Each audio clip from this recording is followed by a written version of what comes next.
I'd like to welcome you all to the information session for the proposed Alle-Catt Wind Farm. My name is Dayton Weekes. I am an administrative law judge with the New York State Department of Public Service. We regulate the utilities in New York State. I am stationed in our Buffalo office.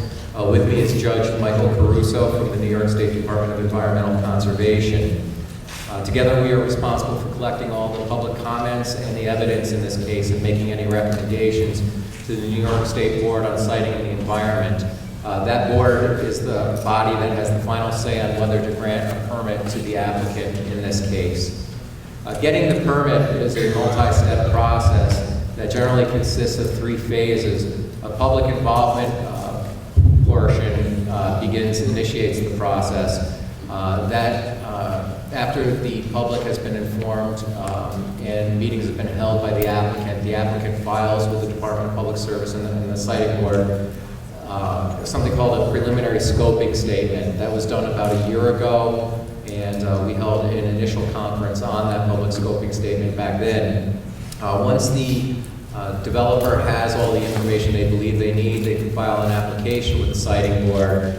They did that back in December. A letter went out from the chairman of the Siting Board, who is also the chairman of the Public Service Commission, that indicated there were certain information missing from the application.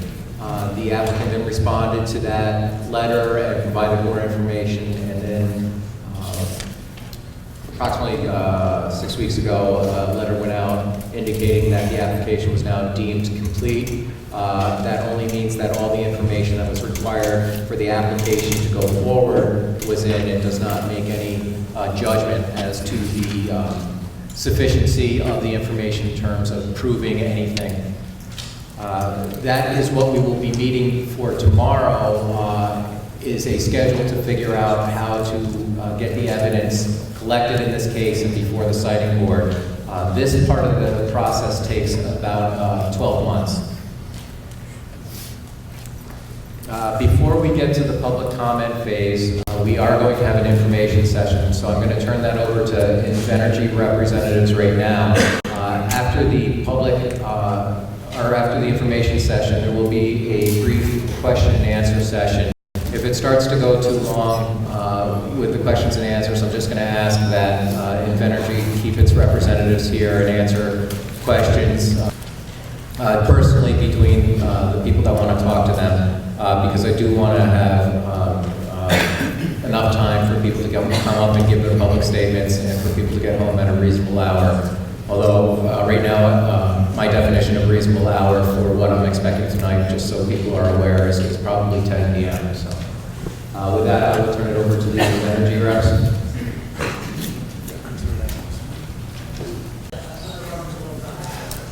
Hello, good evening. Seems to be working. My name is Eric Miller. I am with Invenergy. I'm responsible for our development of wind and solar projects in upstate New York. And Celeste, you want to make sure your microphone works? Sure. Nope. Nope. How about now? There we go. All right. Valessa Suderklein. I'm also a developer at Invenergy working on the Alle-Catt Wind project. A lot of familiar faces in the room. So we have 8 slides, and Jeff is going to be my cue master here. So Jeff, why don't you move on to the first slide for me? So a little bit of background on Invenergy. We are a privately owned company. We are based in Chicago. We have steadily grown since we founded in 2002. This chart shows the number of megawatts that have been installed and contracted for and developed by Invenergy.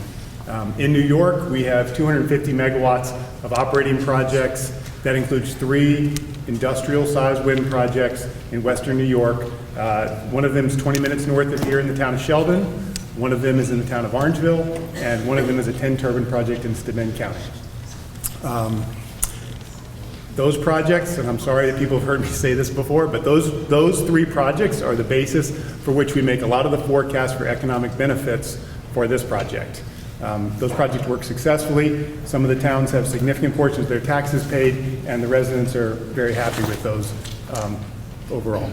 So, Jeff? That's your slide, Leslie. All right. So a little bit about the Alle-Catt project for those who haven't had a chance to dive into the application. We are looking at a 340 megawatt project, so it's a large project. It covers 5 towns, 6 with Machias, but there's no turbines in there. And we are looking at, we have 33,000 acres of land leased, but that represents about 150 plus leaseholders and their families. So there's a whole bunch of folks who are engaged and involved in participating in this project, and we've been working with them for quite some time now. We are looking at 117 turbine sites in the project application, and that's spread out across the 5 towns, which are in 3 counties. So you've got Wyoming, Allegheny, and Cattaraugus County in this project.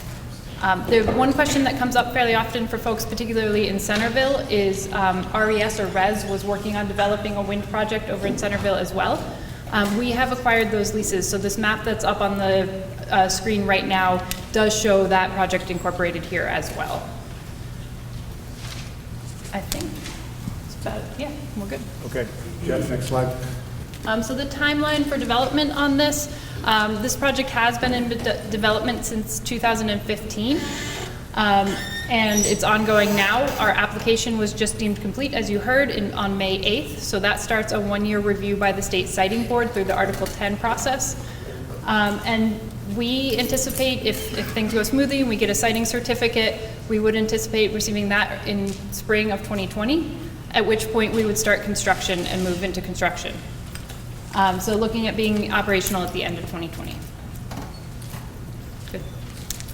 Okay, a little bit about construction. So with that schedule, in the ideal scenario, we would receive our certificate in May. By summer, we would be able to start construction. The first thing you would see is us constructing a laydown yard, which is where the construction trailers would be. That's on private land near the intersection of Route 98 and 238 in the town of Freedom. We have yet to hire the contractor to build the project, but we're in discussions with several contractors. We are planning to build this as a prevailing wage project, meaning we'll pay prevailing wages to the people who are on the job, and we expect the majority of the people that are hired are going to come from the local workers. In addition to the contractor, there will also be an Invenergy person on site. Can we take questions? Well, I'm just curious as to where 238 is, because 98 doesn't, it's 243. Did I get them mixed up? I'm getting mixed up with another place. I'm sorry, 243. You're right. Thank you. Okay. I didn't catch that, sorry. Yeah. So where's 238?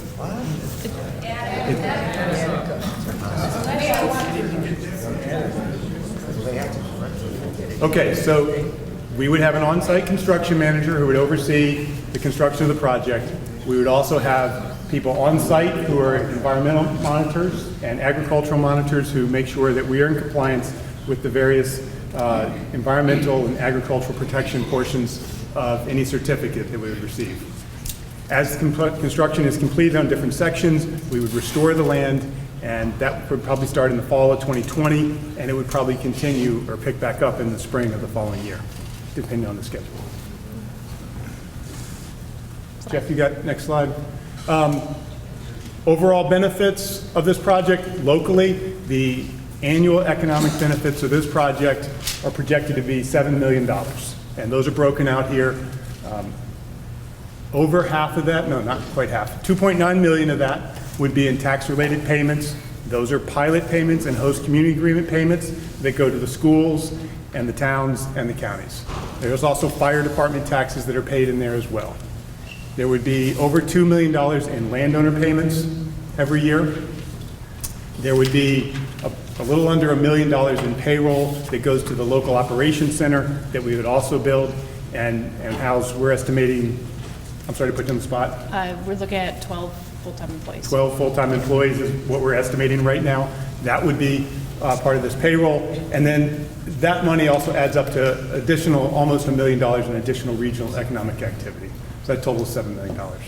During construction, there's significantly more money that's spent in that year. There would be $8.7 million estimated, and we've tried to be conservative on these estimates, but that's what we're estimating would be spent on aggregate or gravel and concrete and rebar and other materials that we would source from the area.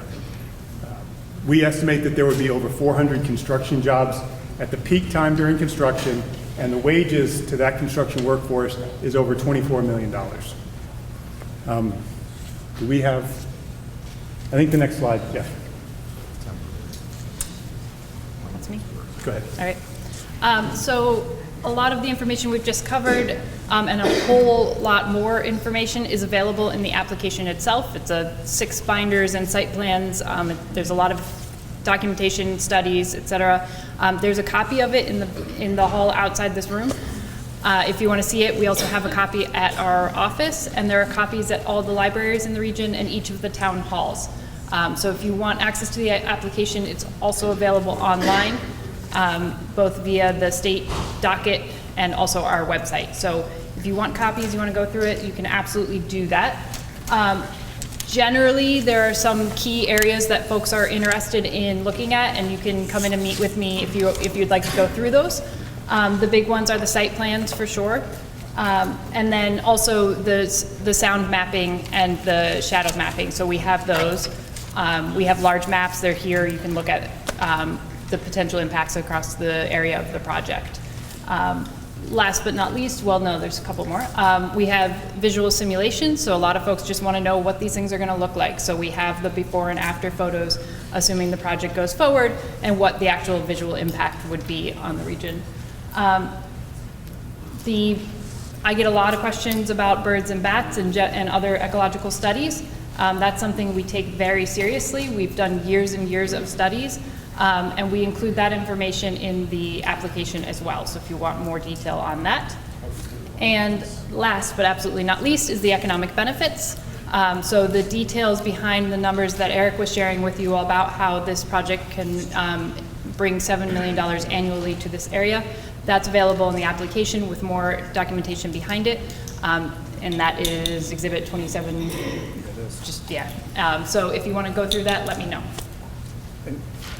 One more thing I want to add on Article 10 is we heard comments in the previous session where some people said they did not receive postcards until just a couple days ago, if not yesterday. Okay. I would just like to explain, I'm sorry to hear that. We advertise these public information meetings as required by the regs in the newspapers, and that's been done. The postcard's an additional step that we're taking to make sure the word gets out. We use a service to do that, and we drop that. We provide the addresses to the service 2 to 3 weeks ahead of time. I'm trying to track down the exact date that we got it for this one, but it's usually 2 to 3 weeks ahead of time. Apparently the US mail or whatever the service is not getting it here to everybody 2 to 3, in time. But I just wanted to let you know there's nothing intentional to try to mislead people about it. We're trying to get these to people, and we're sorry to hear that it's coming so late. And we're going to work on looking for a different service that can get things out faster if possible. And we're open for suggestions if people have ideas on that. Sure, question?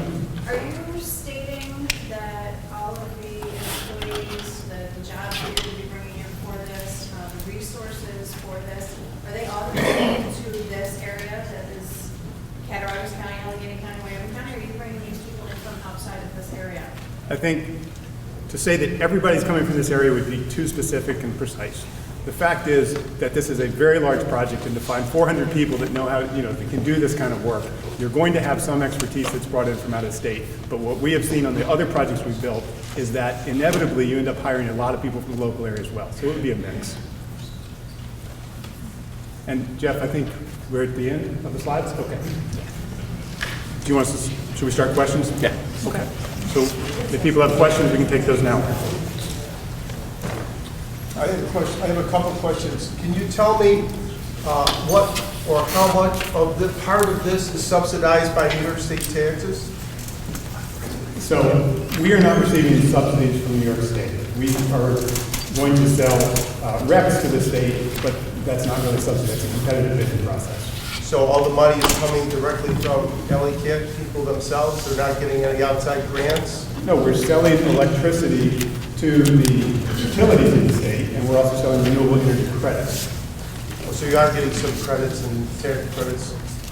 We're selling renewable energy credits that are competitively sourced by New York. Okay, I have a specific question about the towers itself.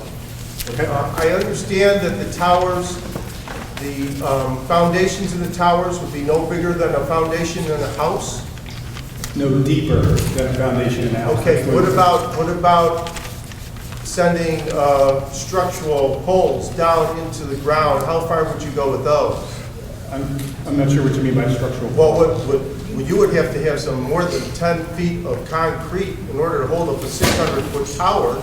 So it's probably worth describing, for instance, the turbines in the town of Sheldon are 400 feet tall. Those turbines have called a spread footer foundation. It's shaped like an octagon. It's about 12 feet thick in the middle, and it's about 3 feet thick on the outside. It tapers down on the outside. Okay, so and the width of that is about 55 feet across, if I remember right. When the turbines get taller, we don't go deeper, they just get wider. So here, these are going to be, I don't know the exact number, the design's not completed, but you're probably looking at more like a 75-foot or 80-foot wide foundation instead of 55. So the idea is to not go deep. Yeah, because I know some construction techniques send down girders down into the ground to secure it all the way down to where there's no... That would be a pile foundation, and I don't think there's any plans to use pile foundations here. We have not used piles in any of the other projects we've built in New York, so there's no reason to expect it here. I'm not saying you would never do it, but that's not the plan. Yes, sir, right here. What's going to be the setback distance Question is, what is the setback distance? to the nearest home?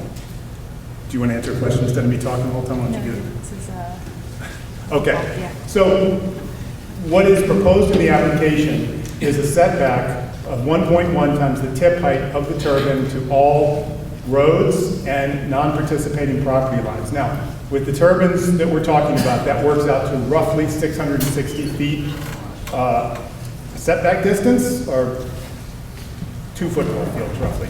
I make sure I got my football math right. You said from the homes. I'm sorry, misspoke. You're asking about the houses, not the property The lines? home where somebody's living, Okay. how far is it down to the home? You want to answer that? sure. Okay. So there's a couple of things. So the local, Could you hold that mic up? yes, setbacks. There we go. The local town laws have setbacks from homes. Depending on where you live, they differ, and we do comply with the local town laws. So that's usually about 1,200 feet from a home. The other thing that's going to drive that is the sound of the turbine. So we also need to meet sound levels, and so that depending on the topography will also impact where those are sited. And that's also, there are also regulations within the Article 10 permit. Even from a non-participating person?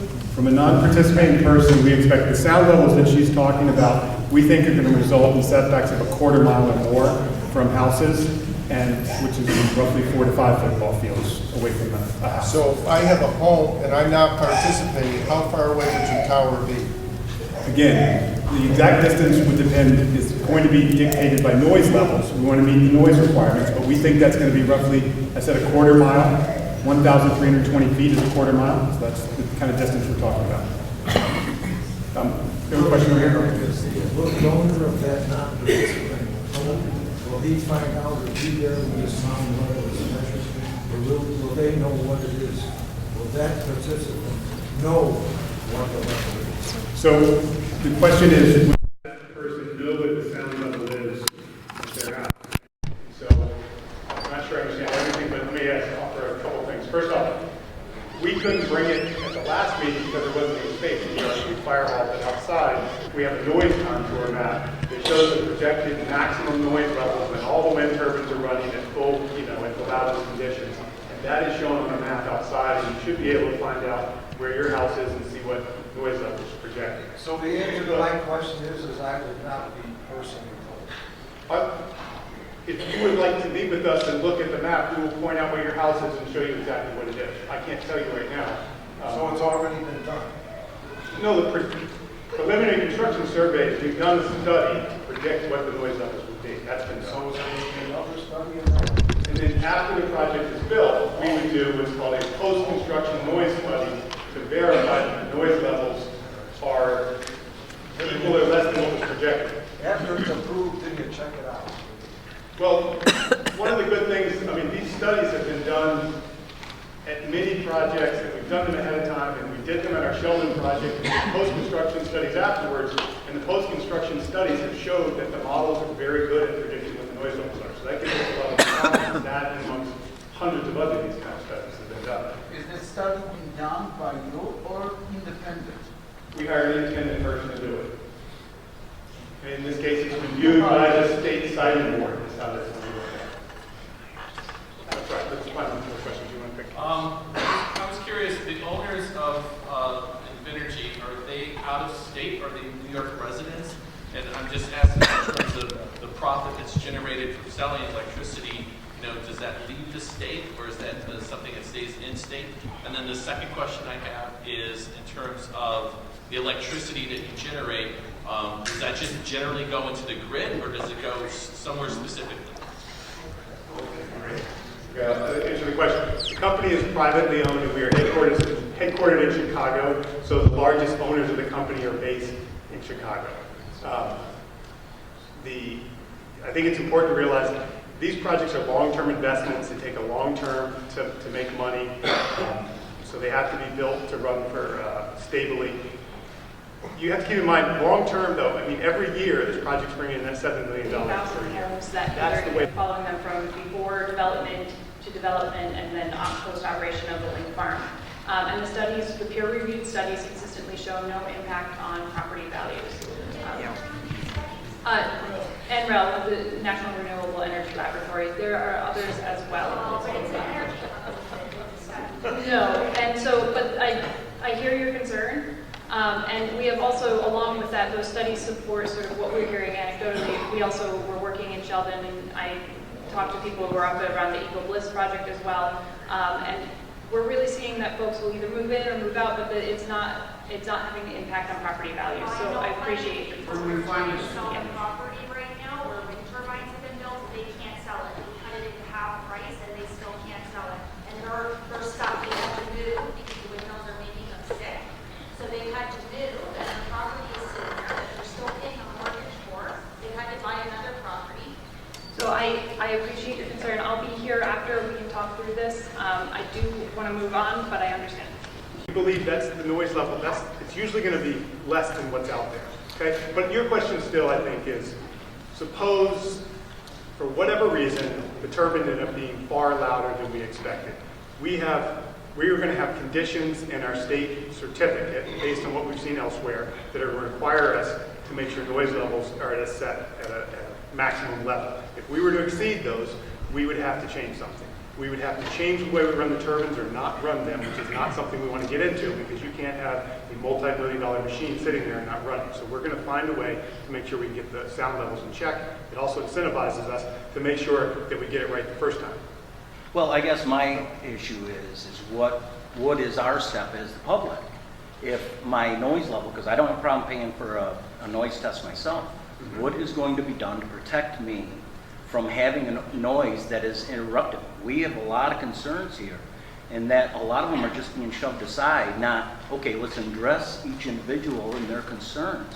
We're just getting, okay, here, this is what we're going to do. Where in this public program does it show that, hey, if there's a noise issue, we're going to resolve it by step A, B, and C? I have yet to see anything to take care of people's problems if anything arises. So the application has a proposed post-construction noise monitoring plan. It has a pre-construction noise study. Those things are in there. If you want to look, and those are in the application. The conditions have not been issued. We have proposed draft conditions. Jeff? Draft conditions for Alle-Catt? Are those in the record? I'm just going to check. So we have proposed draft conditions, so that's in there as well. Okay. And what I am doing is projecting what the siting board might do. So I think more directly to your point is that we will have an operations and maintenance facility on site in Freedom, and we will have folks there. We will have a complaint line set up. We will have a complaint log. We will investigate complaints and we will resolve them. And we have done this in Sheldon successfully.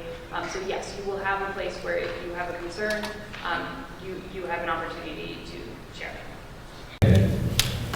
Let's go on the record. Good evening, everyone. I call case 17F-0282. This is the application of Alle-Catt Wind Energy, LLC, for for a certificate of environmental compatibility and public need pursuant to Article 10 of the Public Service Law. My name is Dakin Leakes. I am an administrative law judge with the New York State Department of Public Service. With me is Judge Michael Caruso with the New York State Department of Environmental Conservation. Together we will be collecting the evidence in this case and presenting it to the New York State Board on Siting and the Environment, along with any recommendations that we may have for the board's decision, including conditions on any permitted issues or even denying a permit outright. We would like to thank the Pioneer Central High School for hosting this important event. We are here today pursuant to a notice that was issued by the Secretary to the Siting Board on May 20th, 2019. The purpose of this hearing is to collect the public comments on the Alle-Catt Wind proposal. When you came in, you were asked to fill out a information card. If you wanted to speak, you can still do so. I will call the speakers in the order of the cards on which they were received. Again, we did have some carryovers from the afternoon session, and we will be calling them first. Please note that we do have a court reporter here that is making a transcript of the proceedings. That transcript will be available to all the Siting Board members. It will also be publicly available on the Department of Public Service and Siting Board website at dps.ny.gov. When you come forward, please use the microphone here and speak clearly and into the microphone so that everyone in the audience can hear, but so that your comments can be also recorded. My name is Denise Willard. I'm a 20-plus year resident for Freedom, but have spent my entire life in Freedom. My grandfather was the mailman there for over 40 years. My mother is actually buried in the cemetery in Freedom, along with my grandparents now that they have passed.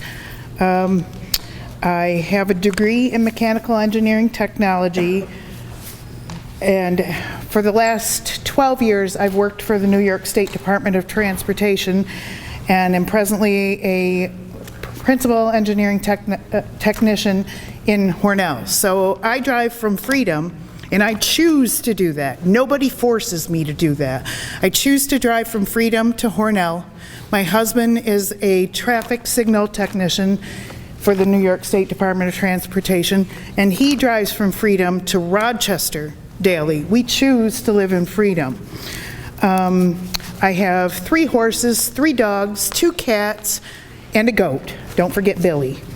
And that's where we live, so I can have those horses. They won't let me, bring them into the city. And like with everybody's talking about tax breaks, I don't know about you, but when I bought my house, I knew I was going to have to pay taxes. And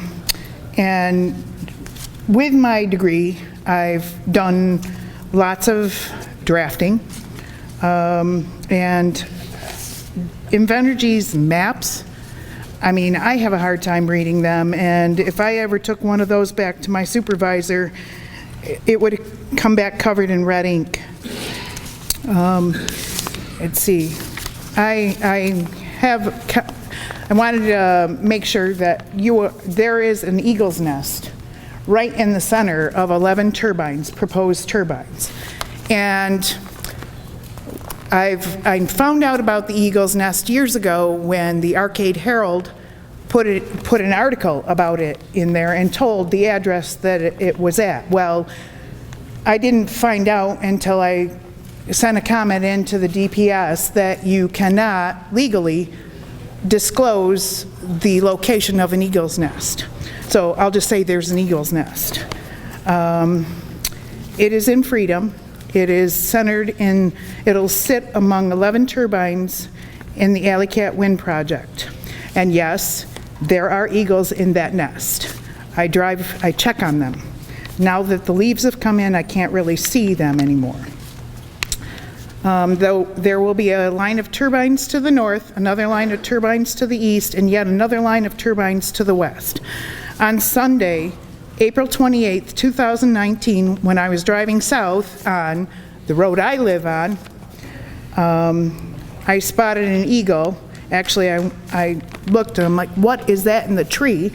and it was an eagle.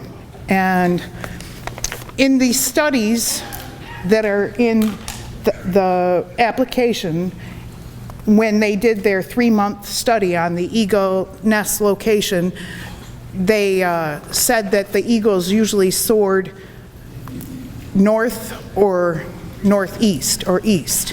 Well, I lived west, and that was at 7:40 in the morning. Most of their studies didn't start until 10:20, and it was a company that Invenergy paid to do the study. I stopped my car, I took pictures of the eagle, I didn't get out of my car, I didn't want to scare it. After I had snapped a couple of pictures, it took flight. It headed west first, and then it circled around, heading east.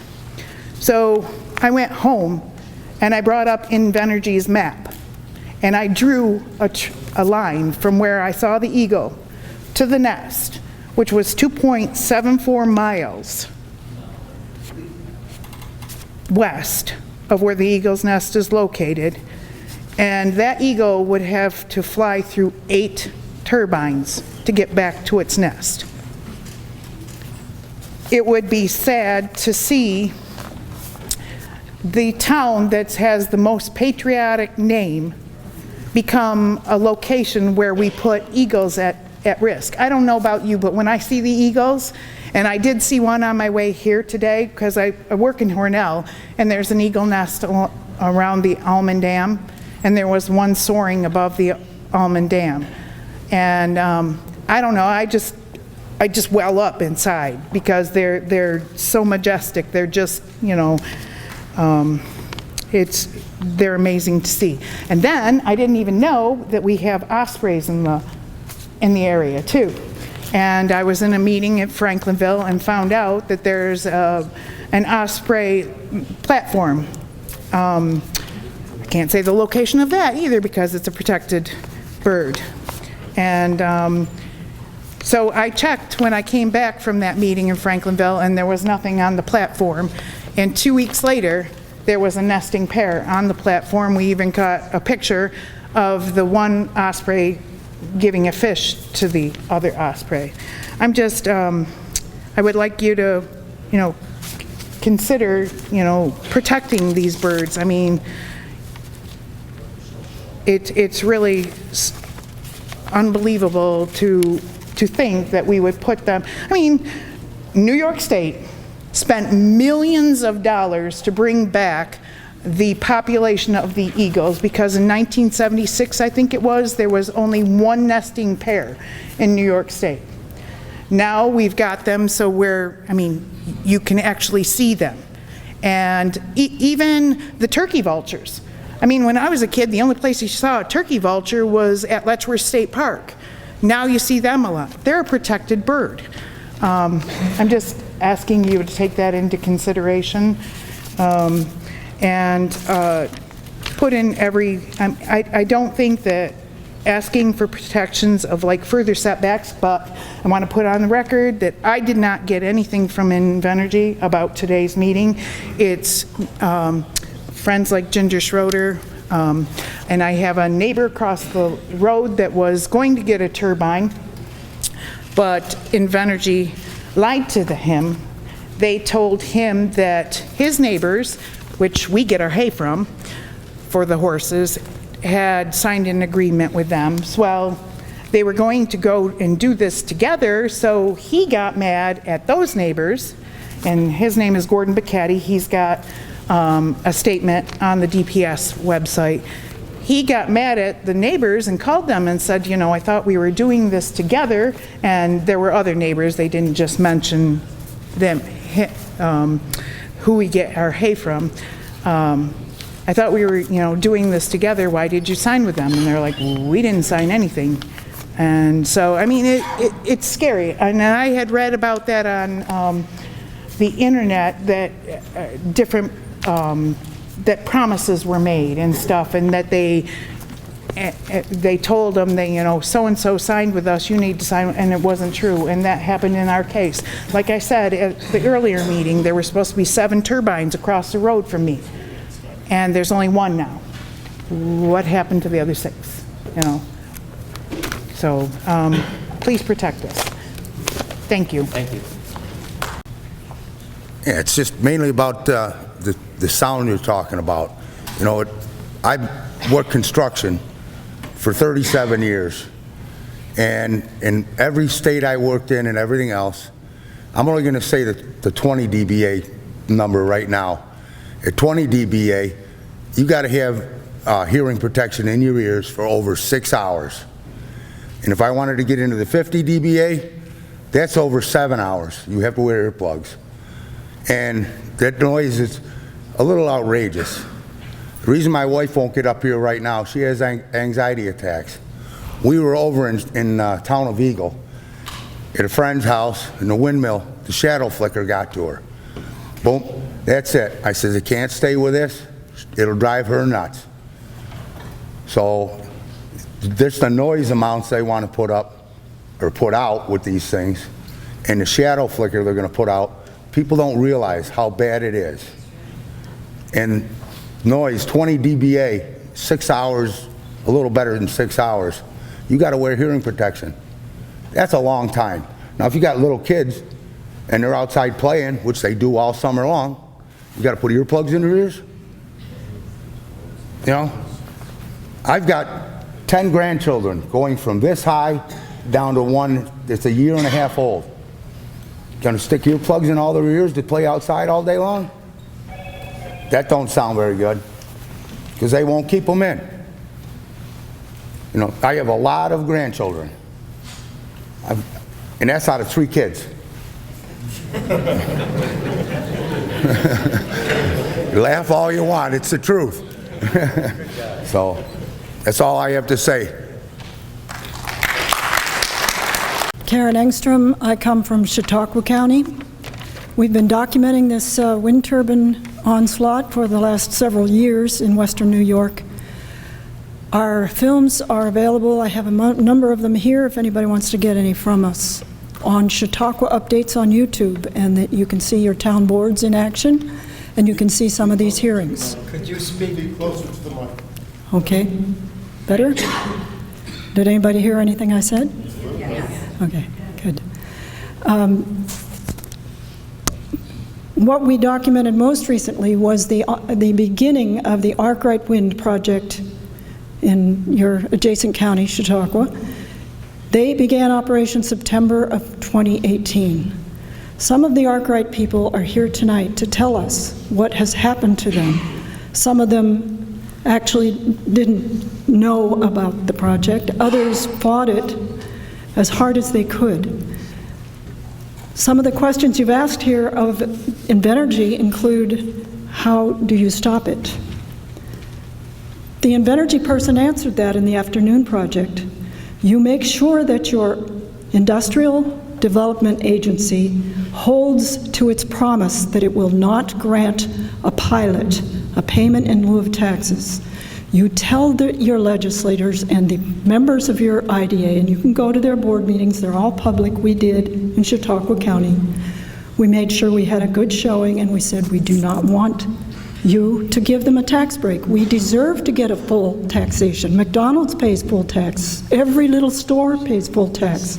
Get your IDA to stick to that promise.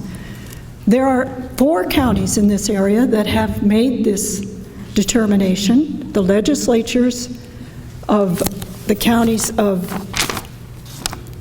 Oswego, Cattaraugus, Jefferson, and Chautauqua County.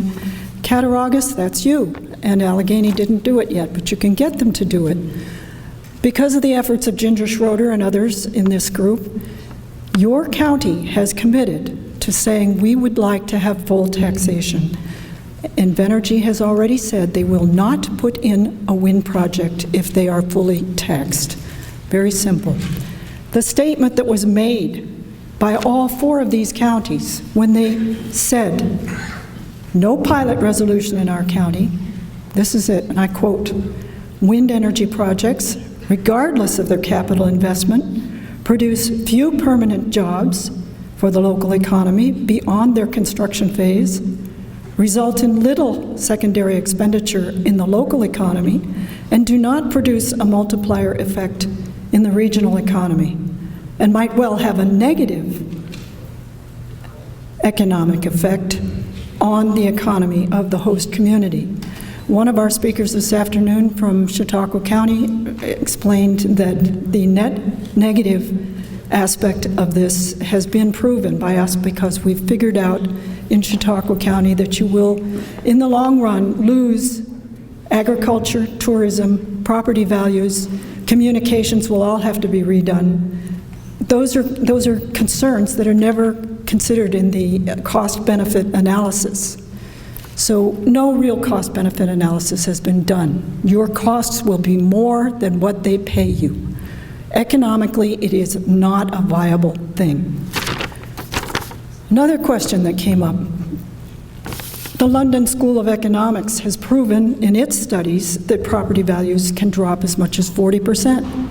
The people in Arkwright have experienced it already. Many homes are for sale. In our video, you'll see a for sale sign, homes with the turbines in the background. In our video, which you can get here or online from us, you'll hear a person say, my quality of life is over and done with. I can't live here anymore. I can't,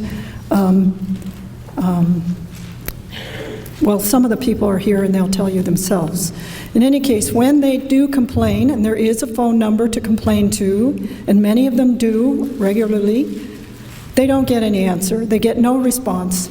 And the town board will point the finger over here, and the people from the wind company will say, well, we're thinking about it, but we'll come and check. We'll bring our person to come and check. We'll tell the wind company when we're going to do it. The people themselves are checking, and they're getting 90 decibels. Regularly, 90 decibels. The phone number doesn't do them any good. It happened to them last night and this morning. Their children are vomiting and dizzy. And you leave a message, and a week later, somebody's going to do something. It doesn't work that way. The roads. Well, under construction, the roads, some of them were impassable. Do you think you got a response from anyone, from the town board or from the wind companies? No. People could not get to their homes.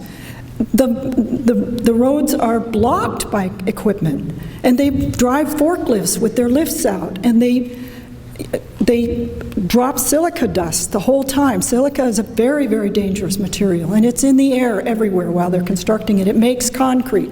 They put it in dry, into the wet gravel to make roads. This is what Arkwright experienced. They've only been at it for 6 months, and there are enough people there that are suffering from the health problems that they have filed suit, but they can't talk now that they've filed suit. So we aren't going to hear about it very much. The people this afternoon who are here in the Alle-Catt footprint asked the state to protect them. We all want the state to protect us, wherever we are. Western New York has a number of these coming at us. We're hearing now they're going to try to put them next to our town of Dunkirk in Lake Erie. The state can protect us, and we think it's their responsibility to do so. When people experience negative health impacts, such as the people in Arkwright, wouldn't you study that situation? It's been in existence for 6 months. Do a study of the effects on the people that are currently living in the zone of a small wind project. These aren't even the 600 feet. These are 475s, and yet so many people are feeling the health effects that they can't, you know, they didn't expect it, they didn't anticipate it. The little children and the cows and the horses were never warned or frightened ahead of time. It's not a mental thing. The health effects are so negative, and the evidence is going to be available. The state, it's incumbent on the state, like they study bats and birds, like they study fish and herbicides, why not go and study the people in Arkwright who are experiencing it, have been experiencing it for 6 months, and then you'll have the data that's necessary, the evidence you need to prove that this is harmless or harmful. If it's harmful, the state's duty is to protect us. That is the basic basis of our Constitution. Our state Constitution is to provide for the general welfare and protection of the population. Western New York Public Health Alliance, that's 6 county health departments, to their credit, have issued this statement, quote, "We are very concerned about the increasing number of cases of wind turbine illness in our region. Our local boards of health home rule ability to take steps to safeguard the health and wellness of our residents and protect the environment within our counties has been put at risk." These are your health departments. Go to them, thank them, get them to do more, tell them what's wrong. Arkwright people are doing that. There's someone here tonight that will be speaking to that. The state's position must ensure that our residents' health is protected and the impacts on our local environment have been reviewed and vetted through the standard state assessments when there is a project of this magnitude. So you have your state health department that is getting requests from their local county health departments, and there's this alliance called the Western New York Public Health Alliance of county health departments. You can go to them. They're public meetings. They meet once a month or once a quarter. That's very important. And regarding the electricity, which I think we'll get into more detail later, NYSERDA, with its New York Independent System Operator data, has put in its Power Trends magazine the fact that in Western New York, 10 megawatts is all you can, 10% is what you're going to get from what, you know, the wind turbine companies claim a certain capacity. Well, that's at 100%. The actual capacity is 10%, and here's the quote from their document. NYSERDA, NYSO states, quote, "Inland wind sites in New York have effective capacities of about 10% due to both the seasonal and daily patterns of the wind generation being largely out of phase with the New York Independent System Operator load patterns," unquote. So it doesn't seem to make sense to put all these resources into this and to make our communities suffer the cumulative effects of multitudes of these wind projects that are coming at us. These are not the last ones. These will just be the beginning.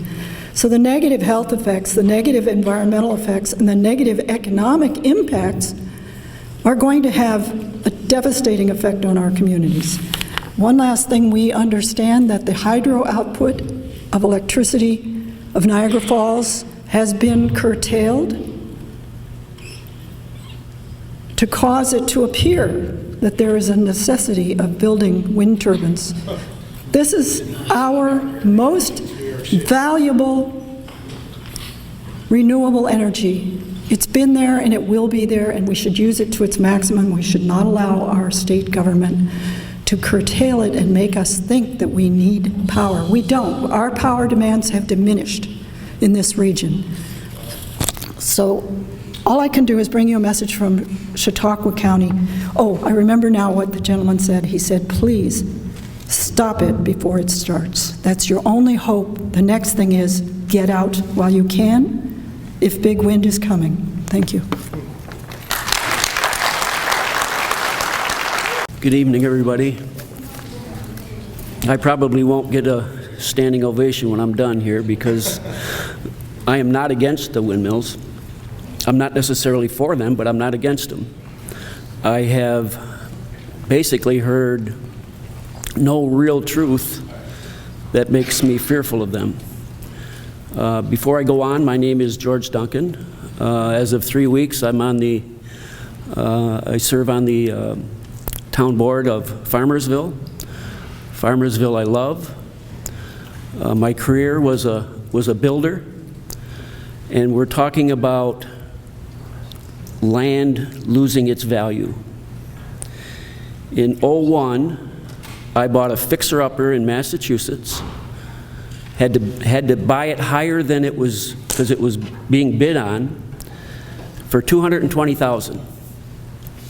In '08, after I had redone everything, The value was $425. And this is on a little lot, 90 by 75. After the crash, the house went down to $180,000. It had nothing to do with windmills, health problems. It had to do with the economy, and only the economy. Now it has gone back up. That value is good. The blessing that came to me and my wife was the fact that Farmersville had 10 acres for $20,000. Why, you couldn't buy a driveway in Massachusetts for $20,000, let alone the land. It doesn't increase that very high here in this area. Never will. It's beautiful, it just won't. Because, yes, the one lady said that she likes to drive, and I respect that. I drove to Buffalo for 4 years after I moved here. I understand, but I could afford to because they paid me well to drive to Buffalo. Most people around here can't. Look at the houses. They're falling down. They can't maintain them. Many of you may not have that problem, but that's why the value of homes is going down here. There's no work. It's all about work. That's what it's all about. You can just, you can debate me, but it is. We talked about, there's something I like to bring up that kind of bothered me. A lady read, is there any Amish here today? She read a letter from the Amish, and they are as close to, I go to an Amish doctor. I call him my doctor. He's a neurologist. I love them just as much as anybody else. But because of, and I believe in religious freedom. In fact, I belong to a church that went through more persecution in this country than any other religion ever. So I understand what people go through if they're different. But because of that religion doesn't mean that we can't put up windmills. What's unsafe about them? Seriously, have you really, really searched it out? We're talking about water problems. I'm not going to say the name, but on Route 98, and I don't know the exact figures, but I'm going to guess that I'm not wrong, there is millions of gallons of human sludge and chemicals put into the ground. Into the ground. That's a fact. That's a fact. Yes, it is. And that's going to bother the water a whole lot more than digging 10 feet down and pouring concrete. So think about this. And between you and me, I will probably be dead and gone before this project even probably takes off, but at least before it's over with. But I have grandchildren that can benefit from this. I personally will not benefit. I don't own the land, but who am I to say that because that person has 200 acres that you can't put windmills on? Who am I to say that? My neighbor put up all kinds of solar lights. I'll be honest with you, can't stand them. But guess what? It's her property, she can do that. And then we talk about noise. There was one gentleman that spoke about noise, and he wore his Harley shirt and Harley hat. By the way, my brother-in-law owns Go On to Harley. They're the loudest things in the world. But because they're fun, nobody ever says anything. I think you ought to really consider the benefit. Consider it. Don't just go by what even I say, or what she says, or what they say. You know, it's not easy standing up here being alone, because I'll guarantee you I feel like it sometimes. But that's okay. I don't mind it. I'll do that. If that's my thing in life, then that's okay. But I can promise you that these windmills are a part of helping. Let me ask you this: do you use electric? People say, well, we're not using as much electric. Do you use it? Seriously, do you use it? Then why do we expect somebody else to produce it? Because that's what we're thinking. You produce electric for me. When I was in Massachusetts, a lot of my work was in Concord, Carlisle. You ever heard of this old house? I did a lot of projects right next to them. Carlisle would not allow cell phone towers in their town. Now, Carlisle, you know, when your kid is 16, they get a Jag for their 16th birthday. You know, when they're 5, they get their iPhones. But they would not allow cell phone towers on their property because look at us. But they want all this stuff.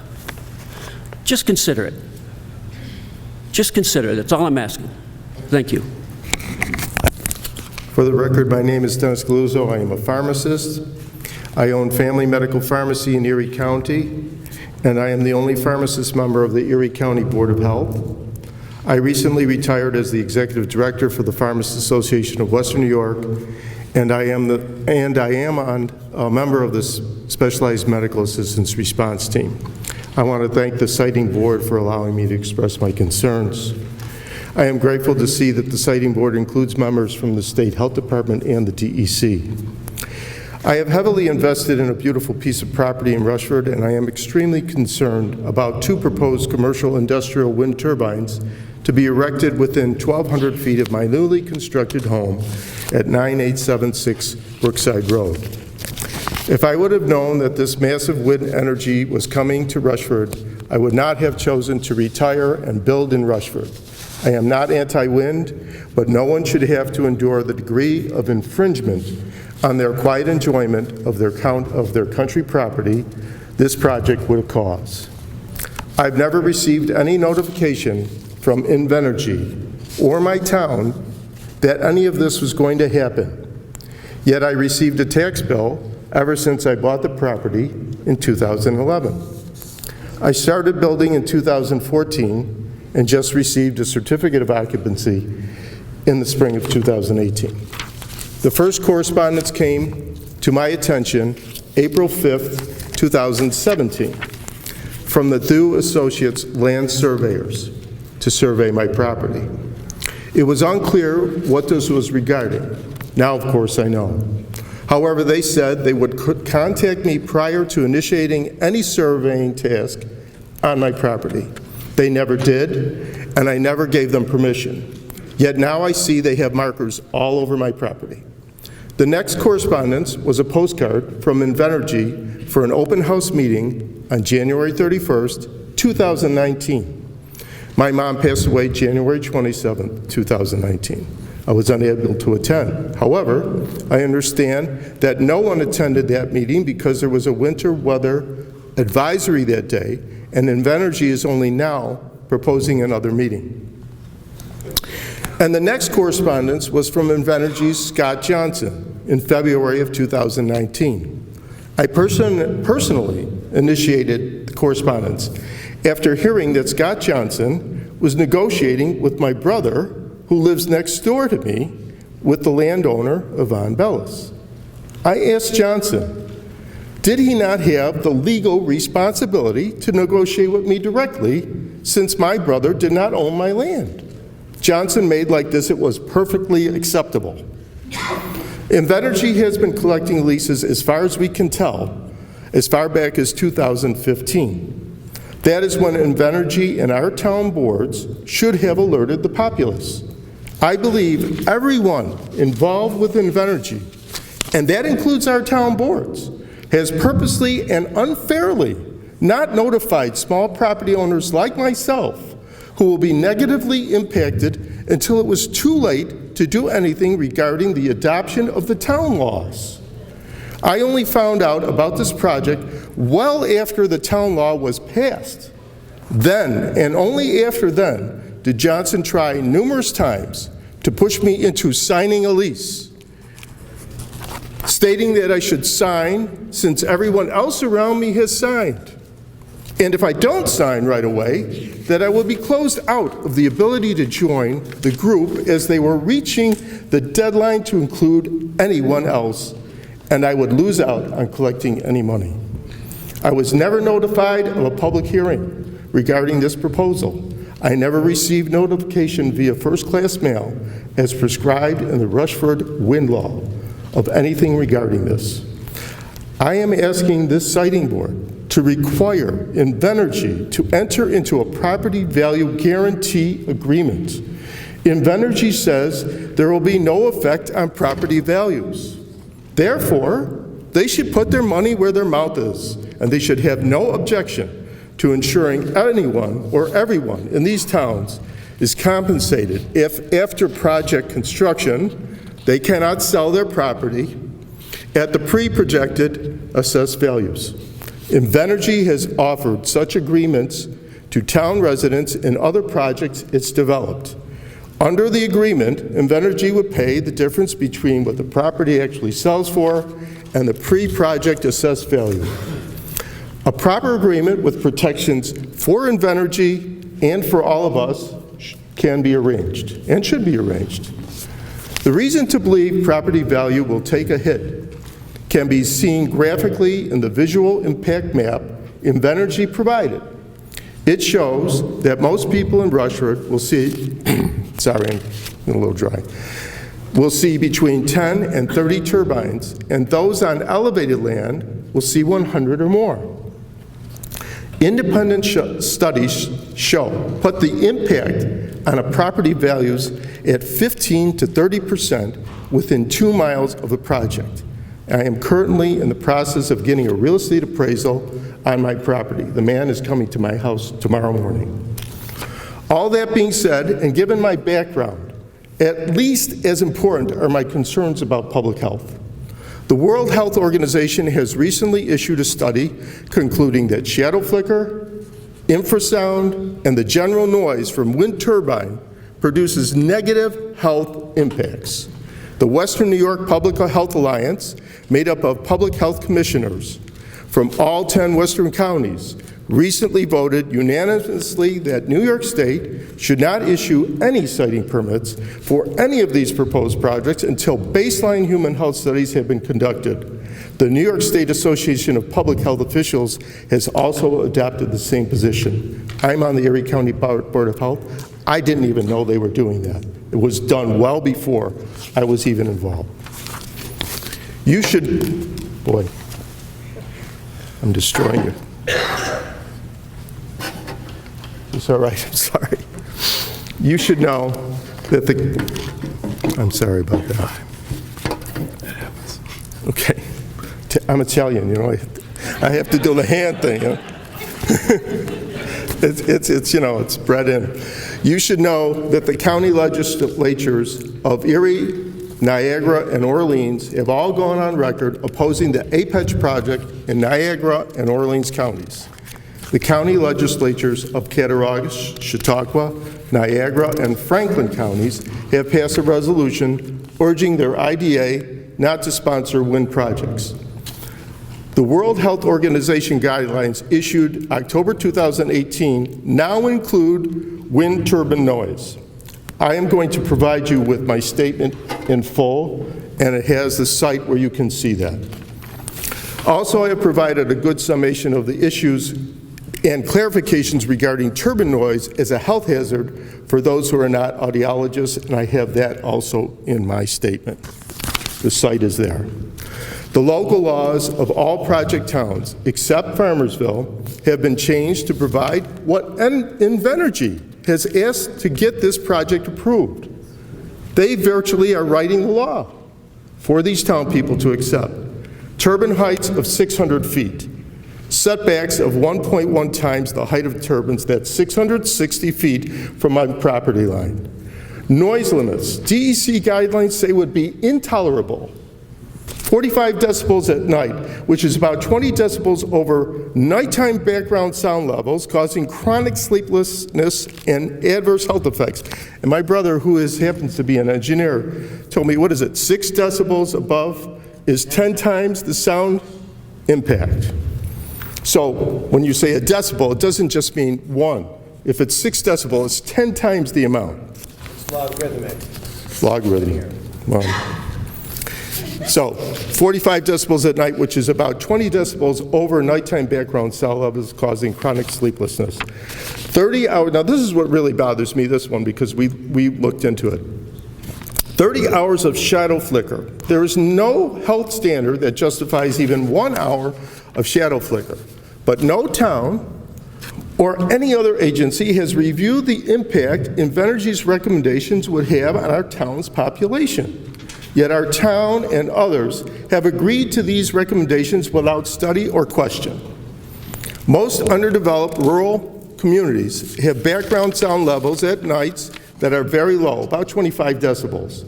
New York State guidelines recommend limiting project noise so that the project only increases sound levels 6 decibels or less. That's 10 times. An increase of 20 decibels is classified as intolerable, as that one gentleman said. Invenergy asked Rushford to adopt a 50 decibel limit. You do the math. I saw a graphic, which I can provide to the board on request, that shows that my property is expected to have at least 36.39 hours of shadow flicker a year, with a worst case of 89.11 hours a year for 93 days, with a max of 1.08 hours daily. This is way above what was agreed upon by Invenergy through that town. Why in my circumstances is this being allowed? The graphic indicates that the entire shadow flicker comes from turbine 91 on John E. Metcalf's property, parcel 49-1-12.11. The Invenergy financial disclosure indicates that Scott Walter, councilman of the town of Rushford, has an indirect conflict of interest because his wife's parents signed that lease. The disclosure shows that the wind lease is between John Metcalf, Daniel, and Ruth Metcalf, valued at about $20,000 to $40,000 a year over a 40-year period. That would be $800,000 to $1.6 million. It was interesting to find out that Scott Walter voted for the Rushford law. Please tell me why he did not recuse himself from all of those proceedings. When I asked the town board, they said the law was passed unanimously, but Mr. Walter will recuse himself from the terms agreements that will occur in the future. But Walter has already tainted the board's thinking about the matter. The whole scenario is unconscionable. And when I asked the supervisor, could I be at that terms agreement? So you have to ask Invenergy. When I asked Invenergy, they said, ask the supervisor. This is the kind of play that we get with these people. I wanted to make it clear to this siting board and everyone involved in this project that I will never, ever sign a lease with Invenergy. People are seeking counsel on breaking their Invenergy leases. Bruce Eckward in Freedom signed a lease. I believe he will or has already addressed the problems he is having with Invenergy with this siting board. The public and landowners in these towns need to be informed of the atrocities, the heavy-handedness being inflicted on unwary leaseholders. Once you sign a lease, you give up all your rights to participate in the review of Invenergy's development of this project on or near your property. This spring, Mr. Ackroyd found Invenergy on his property, ripping up his hayfield in preparation to build a Met Tower that was supposed to be on a neighbor's property. When he accepted the lease, Invenergy represented to him that he would just be getting a buried cable. Well, now he finds out that Invenergy is planning on building a 50-foot access road right across his property, destroying all the woods and the only woods he has. You know, we have laws protecting the environment, the wildlife, and our woods and our water. Why are we allowing Invenergy to skirt these laws? I am sure you have heard about eagles and osprey in our project area being put at risk, but what about me and my grandchildren being put at health risk? You know, I've got a beautiful pond I created in front of my home.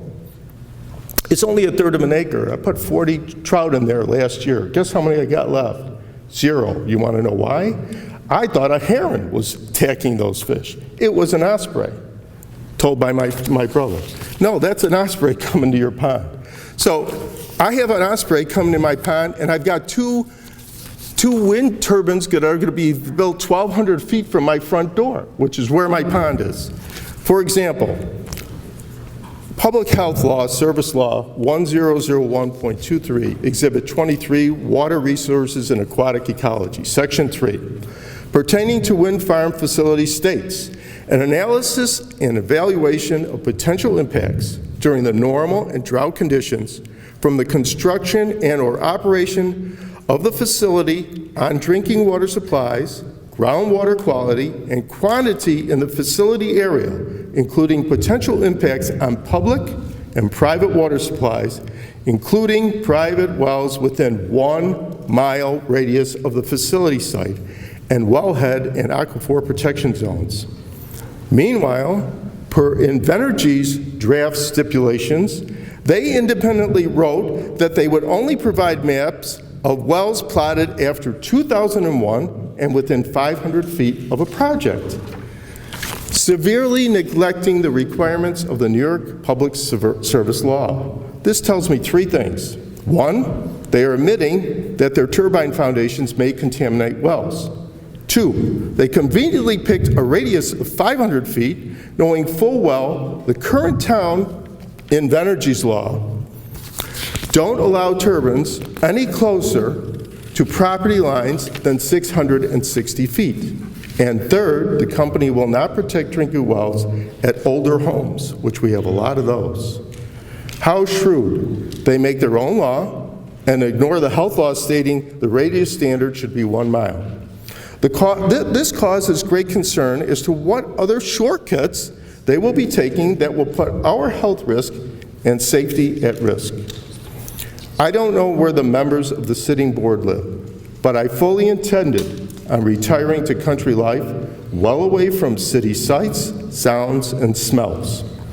These wind farms will destroy not only Mr. Ackroyd's and my woods, but invariably they will destroy the idyllic pastoral way of life generations of these people have come to enjoy.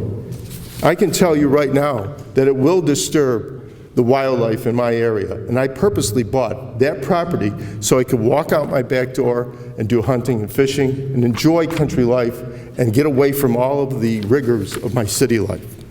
The cruel fact of it is that the people that are involved won't even realize it till it actually happens, and then the lawsuits will come pouring down.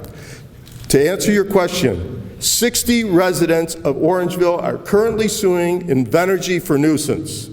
As has already occurred in Alle-Catt host towns, neighbors will be pitted against neighbors, and friendships are destroyed, all in the name of the almighty dollar and fake green energy.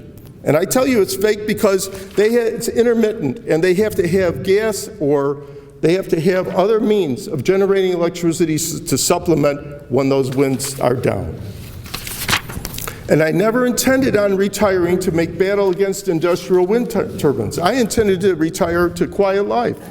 This project will force people and the economy they bring out of these communities. I hope the siting board will provide appropriate protections from this project for the owners and residents, which should include at a minimum property value guarantee, shadow flicker limits on non-participating properties, and noise limits appropriate to the nature of this community. I believe the majority of the owners and residents know nothing of this project, and that failure can be laid squarely on the feet of both Invenergy and all the town boards. This siting board can correct that failure. Thank you for hearing me.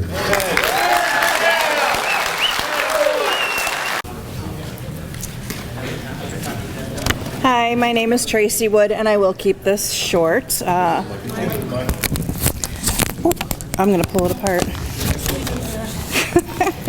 A lot of the things that I'm going to talk about, well, what I'm going to talk about is already mentioned several times.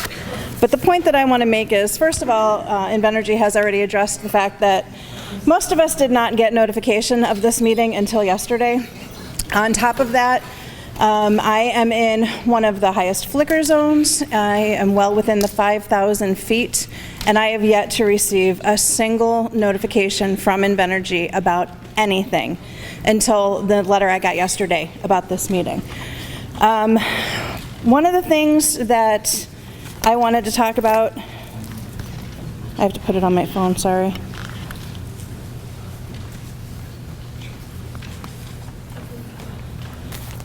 Since February 26, 2018, various residents of the town of Freedom, including myself, had requested that Invenergy provide a property value guarantee for its residents. To date, it has been mentioned publicly and/or in letters to local papers and town board meetings numerous times. I have a file here of at least 8 town board meetings and over a dozen newspaper articles where it's been mentioned. However, sorry guys. However, it has been my understanding that Invenergy has neglected to bring that up as a significant community concern on the public involvement document. There's a plethora of information on property values. There's studies that keep getting mentioned how it doesn't have any effect, but I have numerous studies listed here by appraisal companies. A case study done in October 2012 by Lansing Appraisals in Ontario, Canada, states the erection of a wind turbine creates apprehension in the public, which makes property less desirable and thus diminishes the price of neighboring properties. There was a wind facility in Ontario, Canada that caused an average loss in market price of 38%. McCann Appraisals from Chicago, Illinois states that residential property values are adversely and measurably impacted by proximity of industrial scale wind energy turbine projects with value losses measured up to 2 miles from the nearest turbines, 25 to 40% reduction. An article in Forbes magazine from September 2015 states there's potential decrease in property values caused by issues like flickering, noise, and health problems. What other one? Let's see. Most recently, an article by CNN, March 2019, cites a study done by RWI Essen that states the highest decrease in property value due to wind turbines was for long-settled rural areas where the loss could reach 23%. I think it's obvious by the comments tonight and in all of the articles that what we really want is, if this is going to go through, at least give us a property value guarantee. Invenergy says there's not going to be any issues, there's not going to be any decrease in property values, then it shouldn't be an issue to put that property value guarantee agreement in place for anybody in the area. Thank you. Hi, my name is Ed Giardini. I'm the business manager for the Laborers Union. I have laborers that work and live in Allegheny, Cattaraugus, Chautauqua County. They're good paying jobs for my people and their families. There's a lot of income coming in for the small business in these communities with this project. So I'd like to have the board think about what the economy is going to bring to this towns. And I think the laborers are backing this project to go through. Thank you.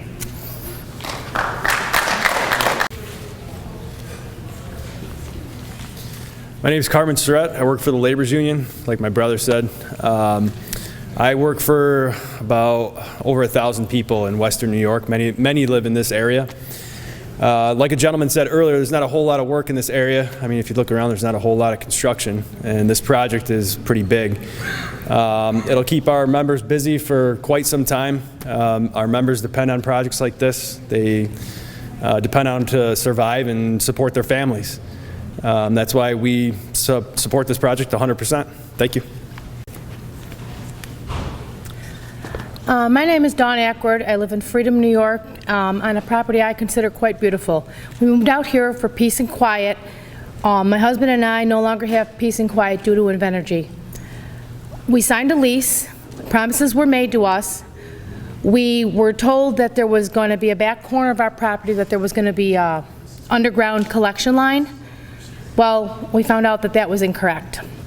We found out that there was a problem when my husband came home and there were people basically ripping up our hayfield.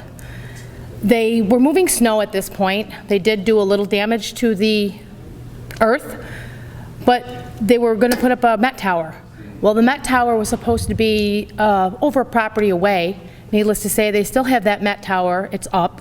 on the next door neighbor's property, and it's still in the wrong location, which Scott Johnson admitted to us, that they did put it in the wrong location because it was easier for the people who work out of Michigan, that's where they came from, to put the Met Tower up.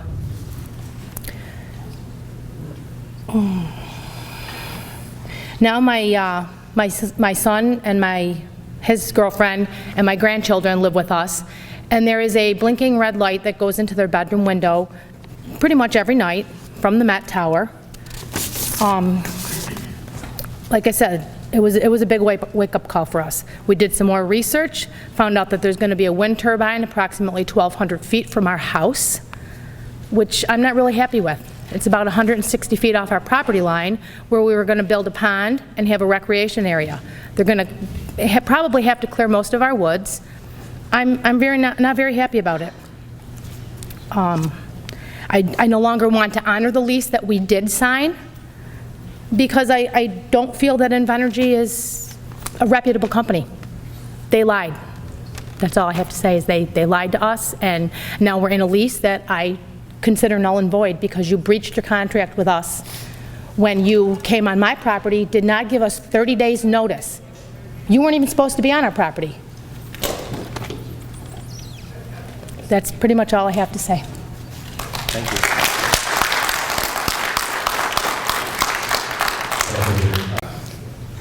How you doing, guys? My name is Bruce Ackford. Basically going to reiterate what my wife says, some of it, but just sitting here tonight and listening to a few of the conversations and watching our little slide presentation that we had and all that, you know, there's a little bit of mistakes, 98 and 238. That's over in Attica. It's not in Freedom where the laydown yard really is. That was a mistake, though. 400 jobs. The sign out there says 200 jobs. Printing error. Understand mistakes. The mailing came in last night. Another mistake. Somebody else made another mistake. Not Invenergy. Somebody else. I come home from work. My field's getting plowed up. What are you doing? Putting a Met Tower up here. Where? Right here. On whose property? James Pfeffer's property. This is Bruce Ackwood's property and Don Ackwood's property. No, it's not. I had to argue with them. I had to make phone calls to Invenergy. I finally they get back to me. We made a mistake. We had the wrong property. Well, I got the building permit right here. It says the coordinates where it's supposed to go. Sorry. What about my field damage? That farmer pays me for the hay. You signed the lease. Too bad. Not too bad. Not in my book. In that lease, it says you're supposed to give 30 to 60 days notice before you do construction on your property. Well, we really didn't do construction on our property. It was a mistake that we were on your property.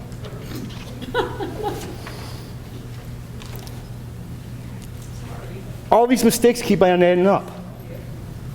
Where else are they going to go? I have a little voice that I can speak with. But I can look at you two gentlemen and say, be my voice. Protect the citizens from these mistakes. Make them renegotiate leases with everybody. Tell us what's really going on. We were lied to when we were on our lease, what was going to happen to our lease. I bought the land because of the woods. Now I find out my woods is being torn down. They never come and told me. Scott Johnson says, frankly, I don't have time in this world to go around and tell everybody about it, the changes that were made. If they want to know about the changes, come see me. Well, how are we supposed to know about the changes if you don't come tell us? It's very simple. Come communicate with the people. They're not communicating, so we don't want them. And I am for Invenergy. My lease is null and void. I will not honor it. So stay off my property. Thank you. Hi, my name is Jane Ross, and my point of the man from Rushford, I applaud you. You had a great speech. My point of discussion is the discrimination against recreational and seasonal property owners. In 2003, my husband and I searched Chautauqua County, and Catt County for property where we could get out of the city of Buffalo to enjoy the countryside living. We bought about 7 acres in the quaint town of Freedom to set up our campers. We came out almost every weekend, and even in the winter whenever that was possible. In 2009, we built a small cabin with a long front porch to enjoy the peace and tranquility. We entertained our family and friends, and everyone was envious of our beautiful views. In 2017, my husband and I, newly retired, had a big decision to make about where we would live out our retirement years. We sold our home, where we lived for 38 years, to make our permanent residence in Freedom. We added onto our cabin, building a garage and other things. We specifically chose Freedom for the tranquility, the beautiful views, the country living, the prospect of seeing deer, wild turkeys, birds, cows, and being with nature at its best. We don't care for the industrialization and commercialization of our town with these wind turbines.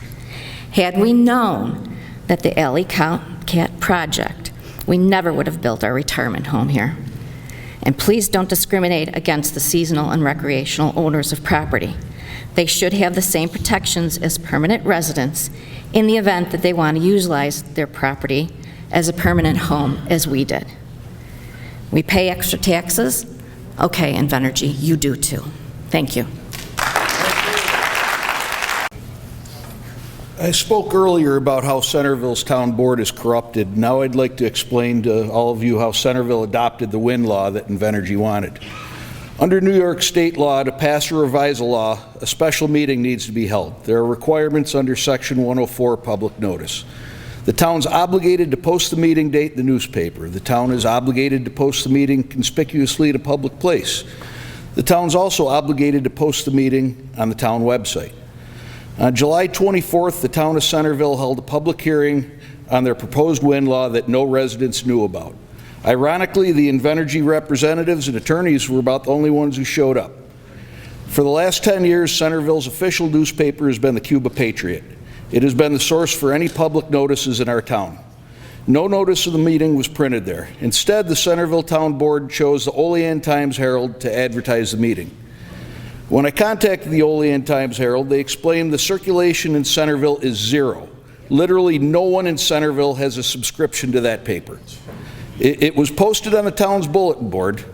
It was hung by one thumbtack, folded over onto itself, and was impossible to read. On that bulletin board was a sign stating all additional meetings would be posted in the Cuba Patriot. I've included a photo for evidence. The Centerville Town Board never posted the meeting on the town's website. So when news of the past meeting spread, several residents showed up to voice their concerns about the less protective law. Not one resident was allowed to comment on what Invenergy intended to do to our town. The town board refused to listen to anything until after they unanimously passed the new law. Town board didn't care what we had to say and had no comment in reply. Somehow this law was accepted by Allegheny County earlier the same day with an incomplete environmental assessment form before Centerville even voted on it. We invited a videographer to tape the meeting, Roy, right here, and when interviewing individuals at the meeting, he was harassed and intimidated by board member John Clayson, who demanded the camera be turned off and he leave the building. Invenergy's scumbag attorney, Dan Spitzer, complimented the town board's great job advertising their unattended public hearing. That should make you wonder who conjured up the scheme to keep the public from participating in local government. I certainly doubt this board is bright enough to come up with this plan on their own. I feel the meeting was intentionally sabotaged to deny public knowledge. We foiled communication between the town and the developers. It took them 3 months for them to comply. These actions are proof of how Centerville's town board has repeatedly put the interests of the developer before that of the residents. Nearly every member of the Centerville Town Board is conflicted. They've tried to deny us public participation and repress our freedom of speech in an effort to push Invenergy's project onto our community. They have been acting as agents of the developer and ignoring the rights of every resident of Centerville. They've also nominated one ad hoc from Centerville. I believe his name's Len Ando. Is he here? Have you ever signed a lease with a wind developer? You didn't sign with Noble 10 years ago? Okay, all right, fair enough. Thank you. Here's a...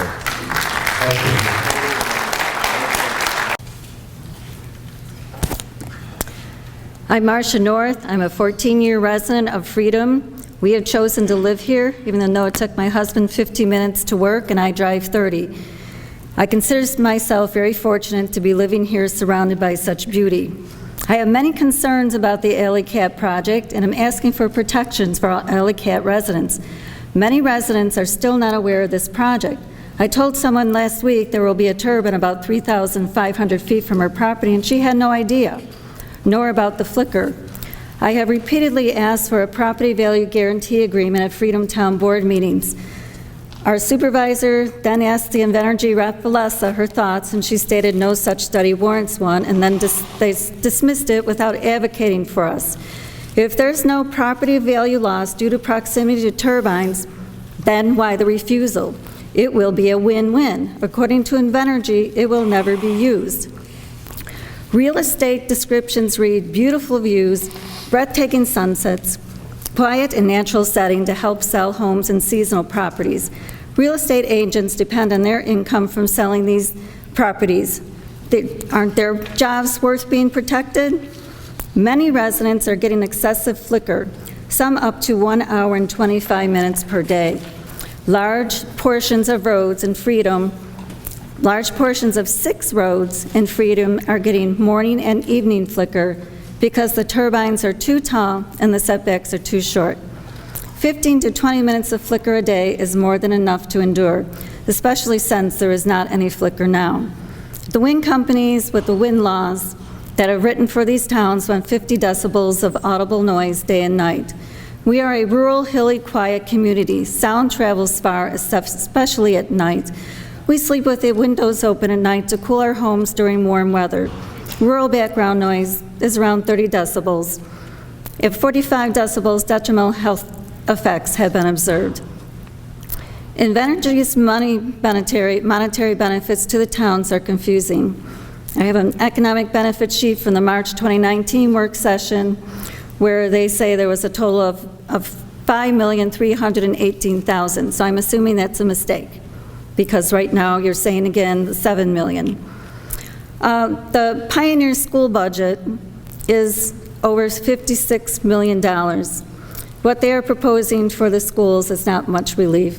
And the same with the Freedom's 2019 tax levy is $508,325. And again, for what they are recommending, it's not going to cover taxes, town taxes. And as already stated, the eagles are back, the osprey nest and eagles in Freedom. The loss of 1,500 acres of interior forest. That really bothers me. Trees are essential to all life. They create the very air we breathe and filter air pollution, helping to remove carbon dioxide and other greenhouse gases which cools the earth. Please protect our Western New York trees as Governor Cuomo has preserved them in the Adirondacks. I am also concerned with losing TV, radio, and cell phone reception. After all, I like to watch the Buffalo Bills too. Loss of cell phones would be a safety concern, being unable to call 911, and we would also lose our access to the internet. Freedom Supervisor Randy Lester has a conflict of interest. He did not acknowledge information nor increase his brother who has a lease for a turbine in Centerville.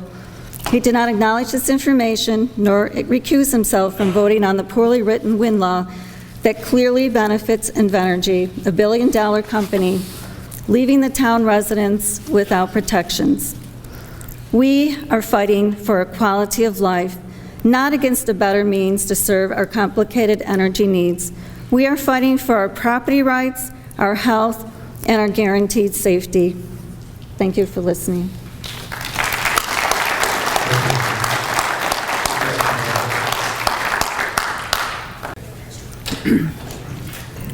Thank you. I am Donna Vickman, Cattaraugus County Legislator, District 3, which includes towns of Alle-Catt, Can't hear me? Okay. District 3, which includes towns of Alle-Cattville, Farmersville, Franklinville, Linden, Machias, and Mansfield. I was one of 4 sponsors of Resolution 368, 2018, requesting IDA to not approve pilot for wind energy project. It is felt a tax relief would be better to be given to businesses that could benefit from a tax break, not a multi-million-dollar company that will leave the area after the project is finished. We need to assist companies that will stay and keep our residents employed. This resolution was supported with 13 yeses, 2 noes, with 2 legislators being absent. The county's economic development worked in 2018 to develop a comprehensive plan. I sat at a workshop with numerous town representatives and residents offering input. The consensus was very clear: to preserve our rural environment and maintain a safe and healthy county. This was reflected in the County Planning Board's decision to deny Farmersville approval for the plan that was submitted. For the past 11 and a half years as a legislator, I have tried to consider the good of the whole for all county residents. I hope that any decision made here will also consider all county residents. Thank you.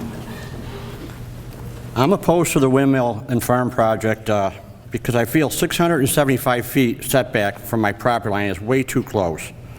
I'm all in for a farther setback with lower noise levels. I also want to comment on how Invenergy has repeatedly contacted me to pressure me into the project. In the fall of 2017, Aiden Moyer contacted me and I told him I was not at all interested. Don't call me again, don't contact me. Days later, the project book is in my mailbox. I called them again and I thought I was very loud and very clear, but no. They also called and left a message on my wife's cell phone. I don't know how they got the number. May 2018, Michael McCahey called me and asked me if I'm interested in signing a waiver so they can set the windmill even closer to my property line. I said, are you crazy? Don't ever contact me again. Don't call me. Days later, the waiver project form and everything for me to sign is in my door of my house. Now they're harassing me at home. When will it stop? One other point, Invenergy was caught hauling in slag from the steel mills in Bethlehem for their Orangeville project. They were fined over it. They don't play on the up and up. The workers think they're going to get a bunch of work out of this. You'll be lucky if you get 6 months. They bring people in from Michigan. They're going to make their own batch plant. They ain't buying their concrete here. They're making their own. Remember, West Valley was a great idea. My name is Marshall Feltz, resident of Freedom. I'm here today to speak on behalf of my father and I, since he could not be here due to having a hard time walking. Our house is number 759 on the Flickr map. It shows we would get up to 62 hours and 33 minutes of Flickr in a week. If it were sunny every day for up to 194 days per year, well, that would change. The fact that I would have 1 hour and 11 minutes per sunny morning would not. There is no way that amount of Flickr should be allowed on anybody's property. Meanwhile, my neighbor who has the turbine behind my house will be across the street, getting a lot less Flickr and a lot of money, $20,000 to $40,000. The disclosure list says while we sit in our house and get nothing, since our town supervisor, Randy Lester, is only out for himself and his brother, and they already see we are not going to get tax breaks. Randy is going to keep it. Our laws has no Flickr limit, and we don't care, and we want change it. Want to change it. Those turbines need to be moved away from people's houses, or shorter, or not even there. And we We need you to put flicker limits on our properties since the majority of our town board doesn't care about us. And Mary, who voted yes on this garbage law, doesn't care so much that her house is up for sale. I paid for my property and pay my taxes with 0 flicker on it. Having over an hour of flicker on my sunny morning is intelligible and criminal, and we need you to protect us. Thank you for your time.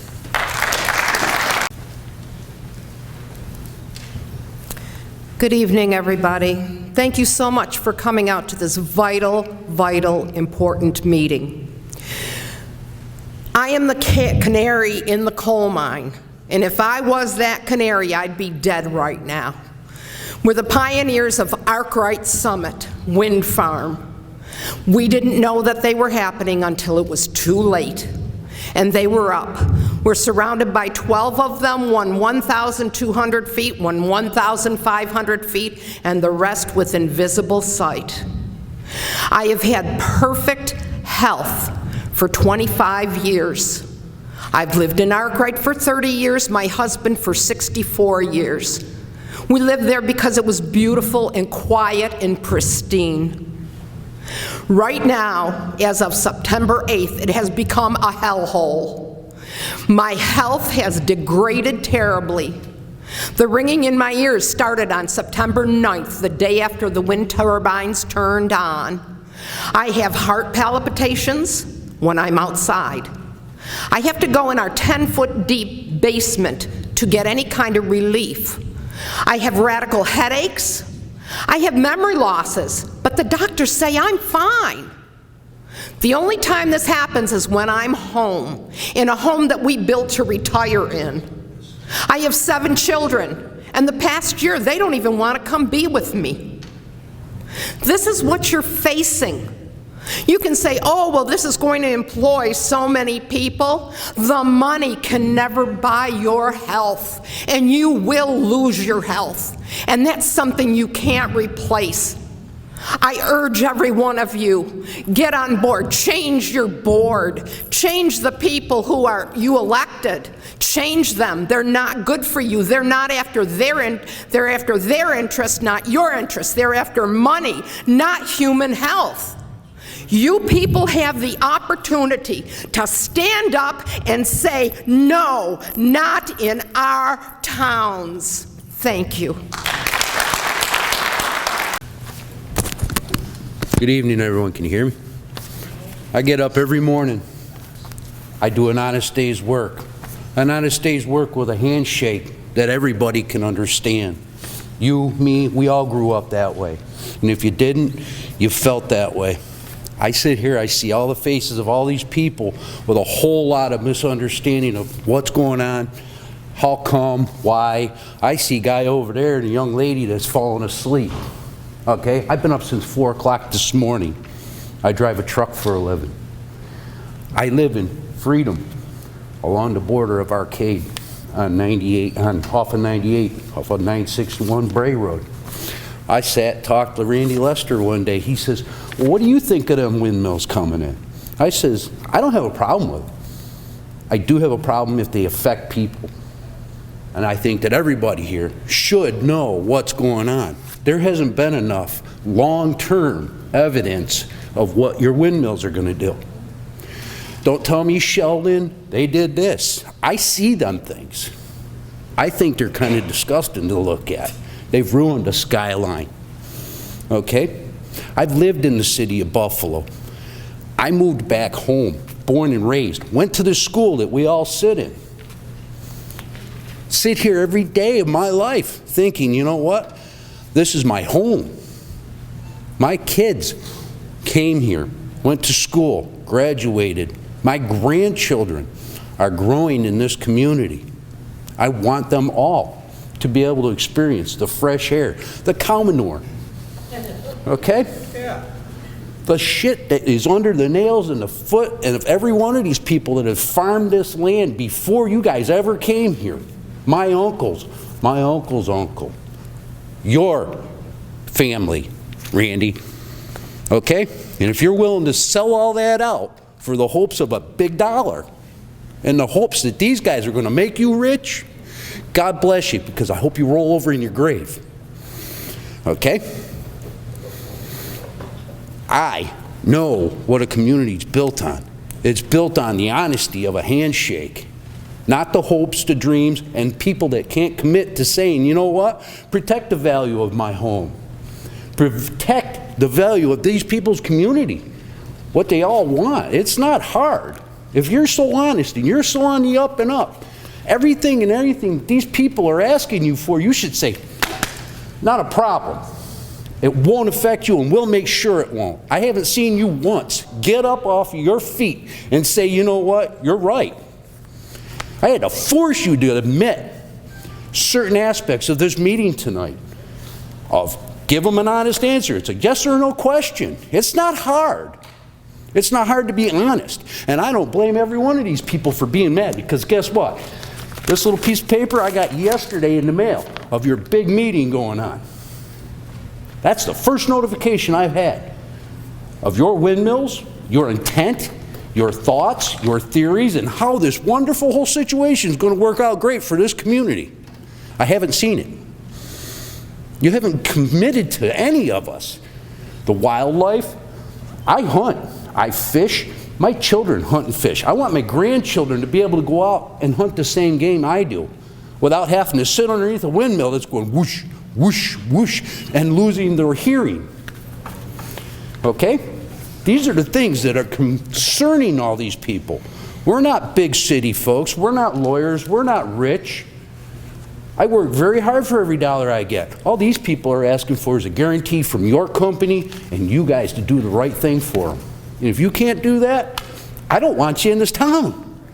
I don't want to see your windmills. I don't want to see you. Have a good day.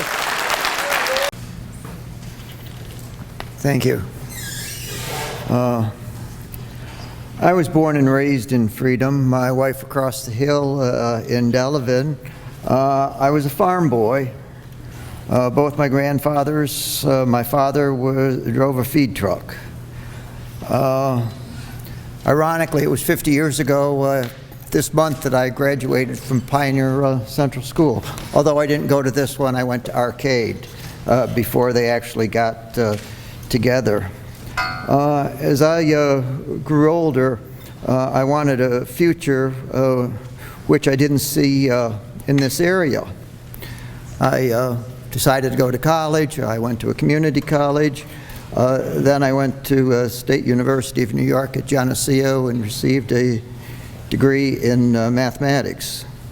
Prior to graduation, I decided that I wanted to become a claims adjuster for an insurance company and was hired by Liberty Mutual even prior to my graduation from Geneseo. Soon after that, Sue and I got married and we started life together in Erie, Pennsylvania with my first job. That career lasted 39 years, 7 moves, 3 of those moves being in New York.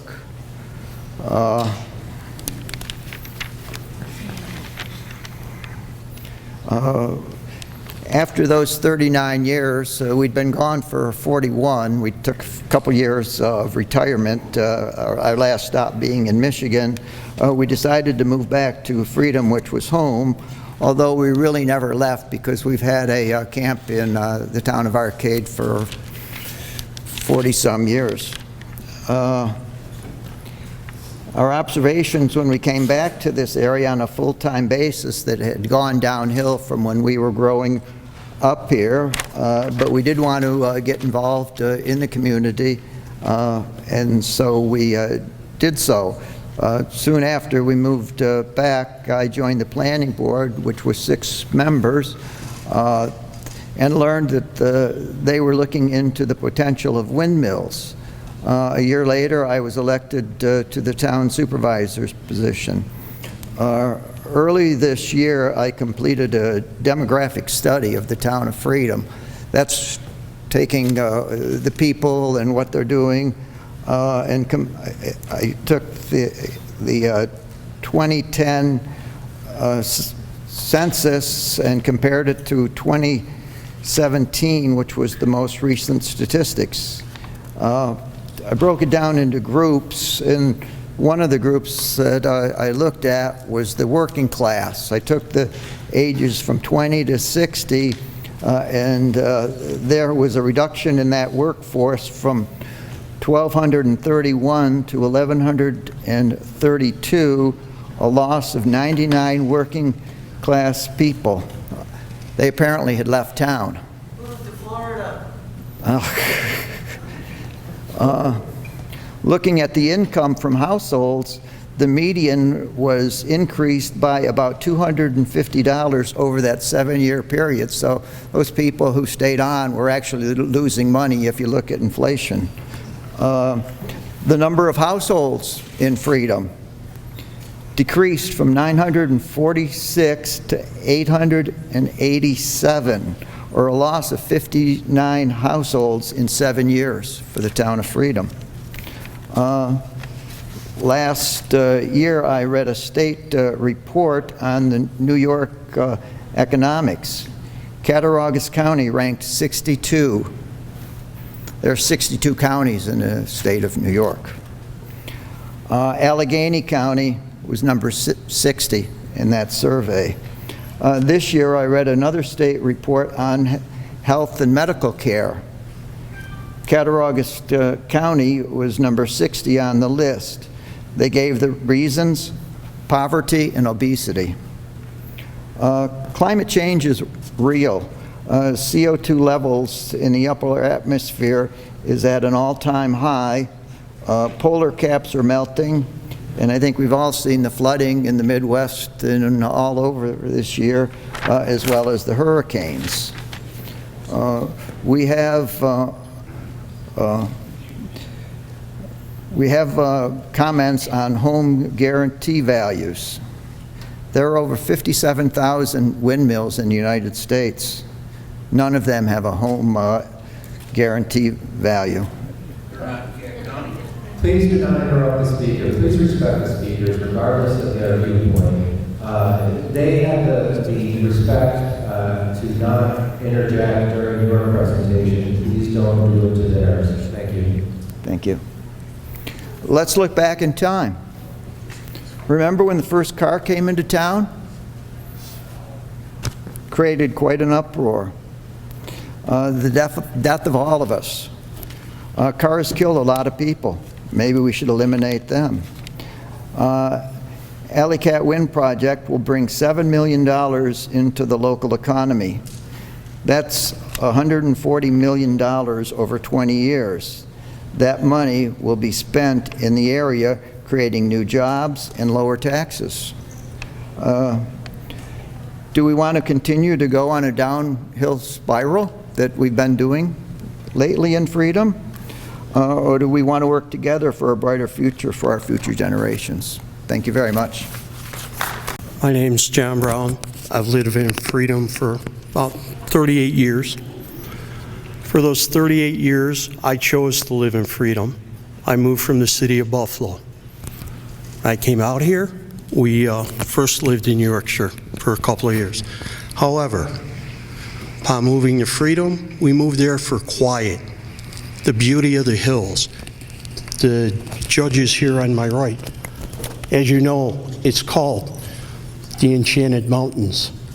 The Enchanted Mountains have never had windmills sticking 600 feet above the trees. Now they do. That's what they want. Most of the people out here grew up, moved here like a lot of them said. There's a lot of things to be said for energy and saving it and that. However, our governor, who wants New York green energy self-sufficient, keeps promoting wind, solar. He keeps holding back on hydro. It was early in this year that New York City Mayor de Blasio did a deal with Quebec Power for 1 million megawatts of electrical power. That's hydro, okay? They offered to build the infrastructure, 333-mile line. Excuse me, I'm very emotional over this whole thing. 333-mile transfer line to supply New York City, okay? I always hear these ads, we need it for New York, for New York. Where's it going? It's going to the grid. Niagara Falls is not maximized. We're trying to shut down on Lake Erie. We're shutting everything down so we can say we don't have. We do have. We have an infrastructure problem which needs to be rebuilt. Okay? That's a background. However, for our area, we have health concerns. Everybody does. Everybody here's got grandkids, children, whatever. Everybody's looking for something different. But when it comes down to it, and Randy, my numbers showed, the population in our town in 2010 was 2,405.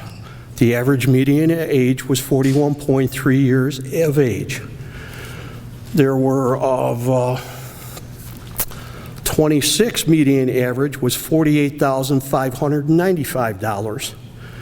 And the New York average in general was $62,909. We're not a rich community. I spoke earlier in the open section. None of us can go afford a lawyer to take on Invenergy one-on-one. Their lawyers are on staff. Okay? Can't beat it. When I said I moved out here, everybody says they drove. I spent 38 years driving from Freedom to East Aurora or Freedom to downtown Buffalo, from 60 to 100 miles a day to live here for the peace, the quiet. Raised my daughter here, went to school, graduated from this school. Okay? My grandson's in the school system here. They live close by. There are so many health risks. The gentleman from Rushford that spoke, the pharmacist, he's correct. And the documentation's there from the Western New York doctors, physicians group, the county medical examiners. Hey, there are problems. And they're going to affect us. They're going to affect our kids. Everybody's got to make a living. Randy wants to cite money going, oh, well, there's no money here or there. You're right. There's no big corporation here, Randy. We don't have Google. We don't have General Mills. We don't have Kellogg's. We don't have a steel manufacturing plant. But you know what we're going to have? I will bet, Randy, that when you're through, that this concrete mixing plant that's supposed to be temporary will become permanent. And then maybe we'll have another 20 or 30 jobs. Because I know from your information that our group here that wants to promote the windmills so bad, they will make sure that they can keep their plant operational for that farm afterwards and everything else. Once it's built, I doubt it will be destroyed. But on the DEC side, we have a state-protected trout stream called Clear Creek. And it's probably within half a mile of spots where all this building is occurring or going to occur. And if it's not, it will be when it floods in the spring because it will be contaminated. If we cannot, due to flooding, get a permit from the DEC to clean out portions of that creek to keep homes from being flooded, which I've been flooded 3 times. I've talked to my supervisor and he said, oh, go talk to the landowner. He must be plowing different or something. Really? I thought that was what, my town was for. I asked them if the highway department would plow the side road directly across from my house so that the snow went in the farm field during the winter and didn't block the drainage ditch.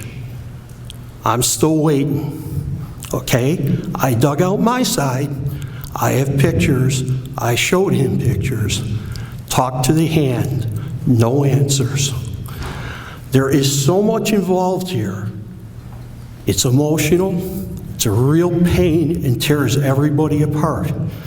And the people that are sitting there that think different, they must be on the take or getting money or really believe that when you're through and you're going to have 20 residual jobs, that they're really going to come from our area. People don't have the background for those jobs. Karen Stebbins, and I live in Centerville, New York. And I'll tell you, I never spoke in public before, and I'm about having a heart attack, but this is how important this is to me. It's like I bought my property 8 years ago. It's like I lived in Rochester, New York. I had a good job. I was making good money. I bought the property to come out on weekends and to retire someday. And after 4 years, I went into my boss. I worked for a private construction company, and I gave my 2-week notice. I said it was too hard to come back to the city. I love it out here. And it's like, gave up the money, gave up everything. I was like, I'll figure something out, but I'm not coming back. It's like, this place is beautiful, it's peaceful, it's nice. It's like the neighbors are nice. I got $1 million view. All my family, my friends, anybody that comes out is like, this place is more beautiful than the pictures, than you described. We can't even believe how beautiful this is. And it's like, I go to different areas that have the windmills, and it looks terrible. And to say that it doesn't diminish property values, I wouldn't have even thought twice about moving here if I knew that windmills were gonna go out. And I got my neighbor that's up the hill, because I'm on the side of a hill. He's gonna have a big turbine up there, so I'm gonna have to deal with the flickers. I'm gonna have to listen to the noise. I came out here because I could sit on my porch, drink my coffee, and look out at the hills, and listen to the birds, and see the fox running across my lawn, and the deer, and everything else. And I really, right now, it's like, if these come in, it's like, I gave up everything to move out here, to live in the country, to have less than I have, to have to work harder than I ever had to work in Rochester to take care of my property.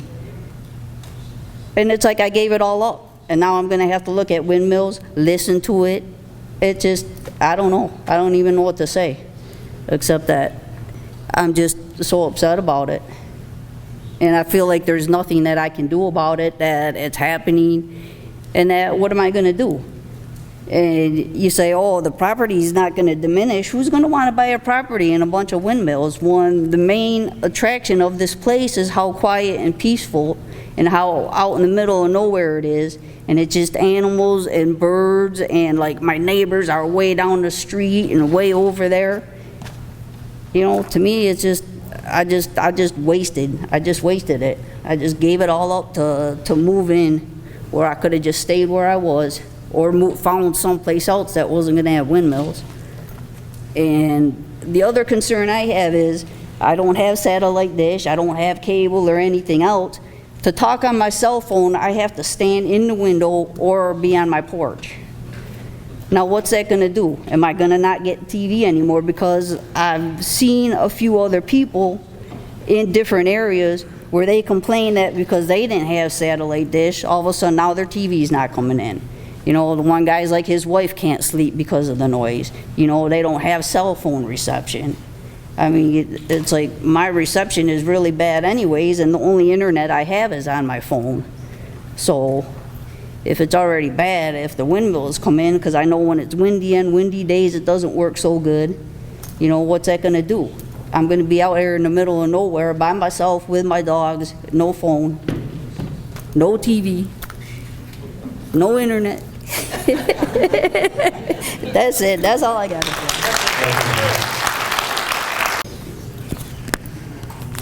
Good evening, everyone. I'm Bill Feckety. I'm president of the International Union of Operating Engineers, Local 17. I represent about 1,200 construction workers that run heavy equipment and cranes in the western New York 6.5 counties.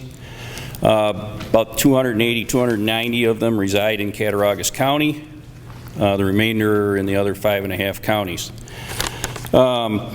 I can speak firsthand to the economic benefits the construction of these projects provide to our communities. In the last 12 to 15 years, Local 17 has provided skilled and trained members to construct 6 of these projects in Western New York, 2 of which were developed by Invenergy. Invenergy has been committed to utilizing local labor. They've owned up to their promises to the trades and the organizations that are doing the work. They do have to farm out some specialized stuff to people from out of town. It's a very, very small percentage of specialized workers. These projects have provided literally hundreds of thousands of man hours, resulting in tens of millions of dollars in wages and benefits. They've committed of their own accord to do these projects at prevailing wage, which is huge to the people performing the work. This impact is multiplied by the snowball effect the construction projects always seem to have. Local suppliers and vendors reap benefits, quarries, gravel pits, concrete plants, trucking companies, right down to the restaurants and convenience stores and gas stations in the area of the project. They all benefit from a large workforce. You know, you're talking 300-400 people on site on any given day. Invenergy has also created good permanent jobs with excellent pay and benefits that this area is in need of, no matter how many they are. The operating engineer supports Invenergy and the Alle-Catt Wind Farm project. Thank you very much. Hi, I'm Josh Williams from the Operating Engineers Local 17. I'm in favor of the Alle-Catt Wind project. I attend a lot of these public hearings, and all I see is everybody is for being against. Nobody wants pipelines, windmills, coal, solar, nuclear. Everybody likes green energy, but not in their backyard. The governor of this state wants green energy, and he's going to get it. So do yourself a favor, embrace technology and the natural resources and all the economic benefits a project like this provides. It's all new money, regardless of the tax rate they have. The new jobs and the construction jobs that will be done by almost all local people are huge for this area. So just help your town and get the best agreement they can get. Thank you. Good evening, everybody. My name is Greg Cartier. I live in this area for 20 years. I'm also a member of union. However, from what I've seen here tonight, no realistic study about health issues were done by the energy company. If they were done, they are not presented to us. I also noticed they don't care of ownership of the land they're building project on, which means they don't really want to invest in the local economy. They like to be flexible, go whatever they want and whenever they want it, regardless of the leases. I don't think they will honor if they would have a problem with keeping it. As far as the economic impact, I noticed the project's supposed to take about 2 years, which realistically about a year of working force, which means those 400 jobs will be for about a year. I don't know about economic impact, but it's not enough to support this project. Nevertheless, your property, if it will not go down, it will be definitely hard to sell.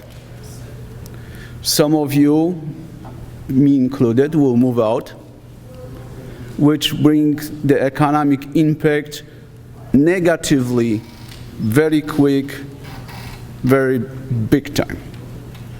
As far as the economy goes, your dollar is supporting your community. You move out, you will not support your community. They are not interested in supporting it. They don't want to own, they don't want to pay the taxes, they don't want to be responsible for the land they have. Are we creating another project with potential lawsuits in 20 years, 25 years? That's what it looks to me like. Thank you. Hi, my name is Charlene Aronson. The Aronson family has owned our 100 acres in Freedom, New York since 1955. Our family farm operates riding stables and an exclusive destination wedding venue on our property. If this project is approved, we'll be surrounded by an industrial complex forever changing our way of life. A turbine will be located adjacent to our eastern property border. We are not participating in this project.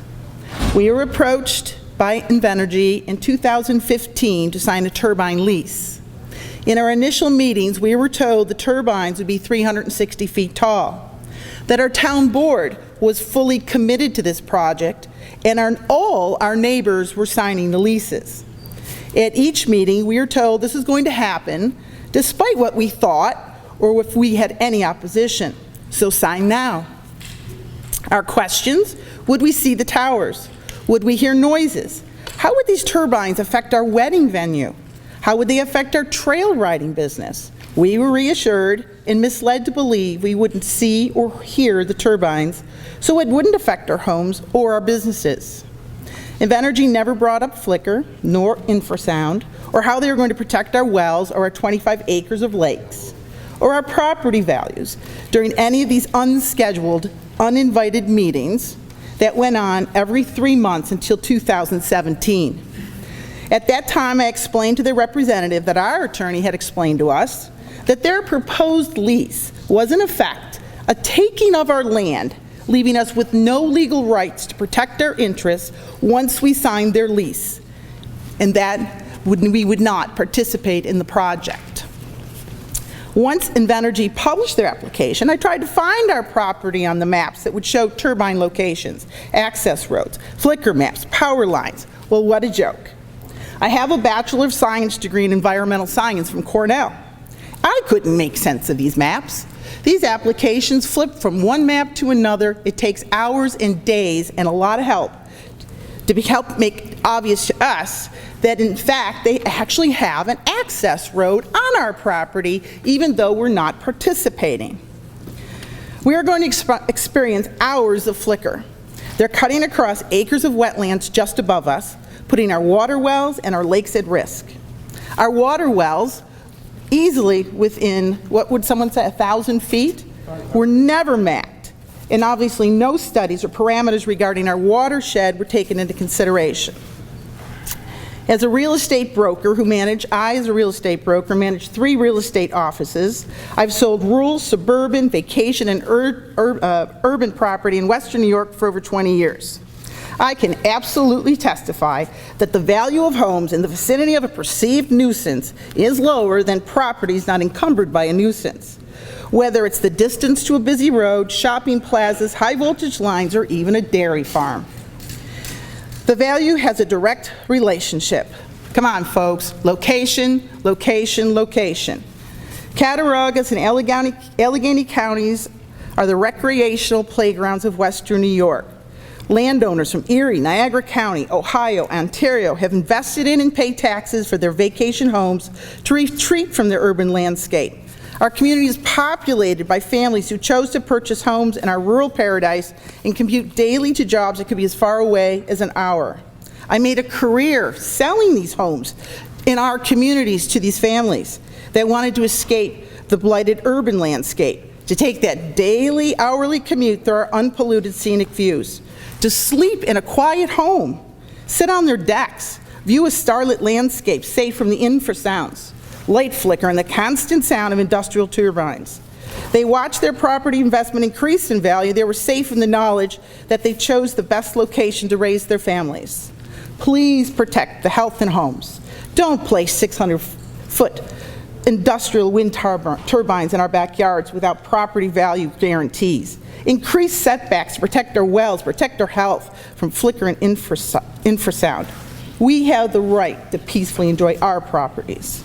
Finally, after paying over $750,000 in taxes over 65 years, we, the Aronson, are at risk of losing everything we worked so hard for.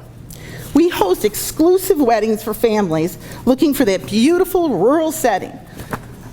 that paradise weekend from their everyday lives to enjoy the natural setting of the enchanted mountains of Cattaraugus County.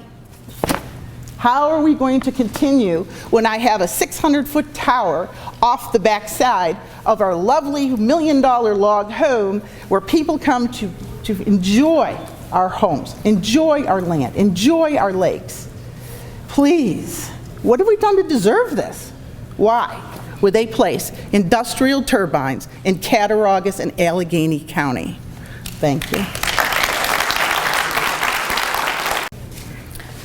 My name is Monamar.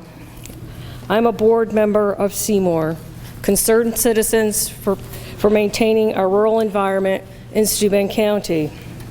I have been involved with Invenergy with the Canasteel Wind project. I would like to share with you some of our experiences with Invenergy.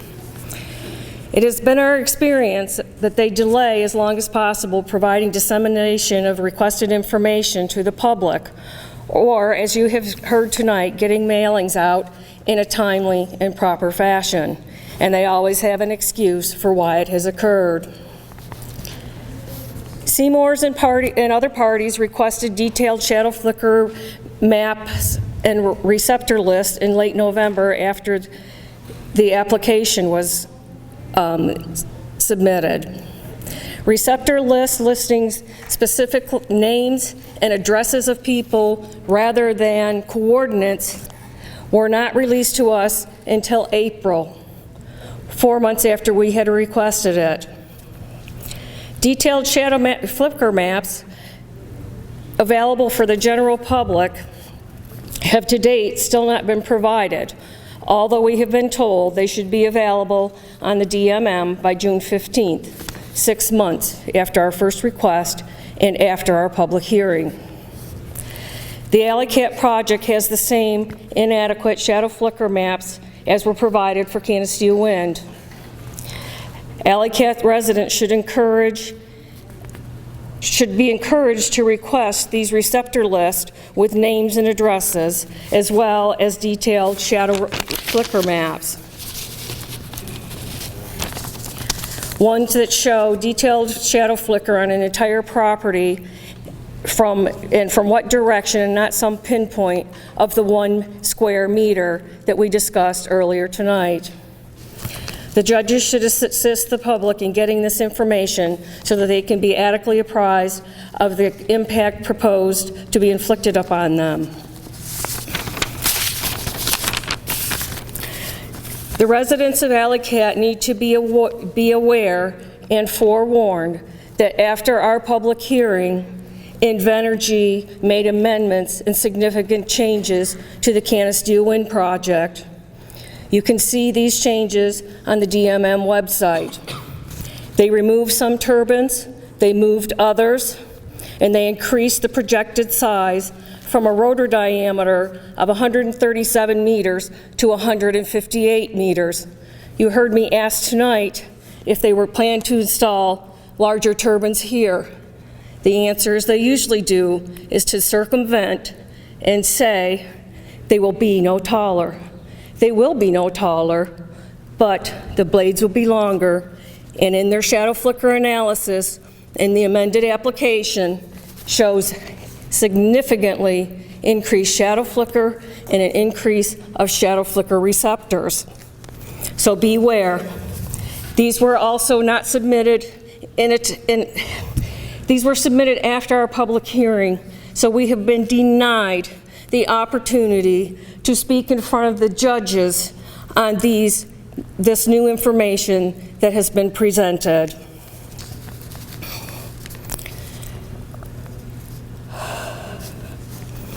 I do not know if these amendments meet the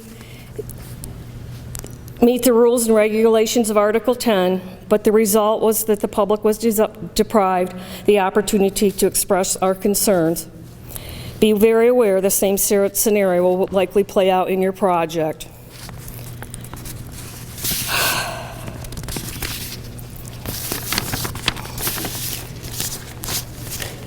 I tried to condense my notes a little bit, so I'm a little bit lost, sorry.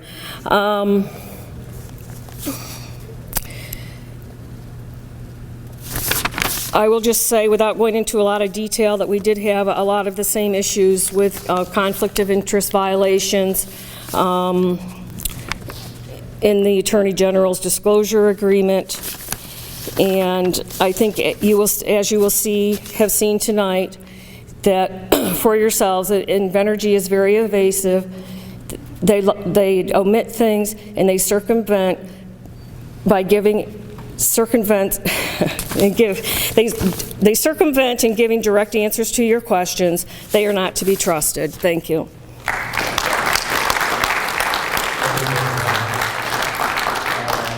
Sally Mayan, and then Aaron Ward.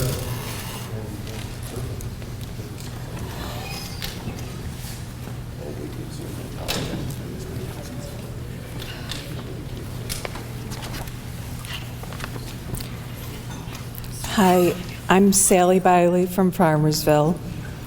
My family has and continues to live in the town of Farmersville on a farm purchased by my mother and father over half a century ago.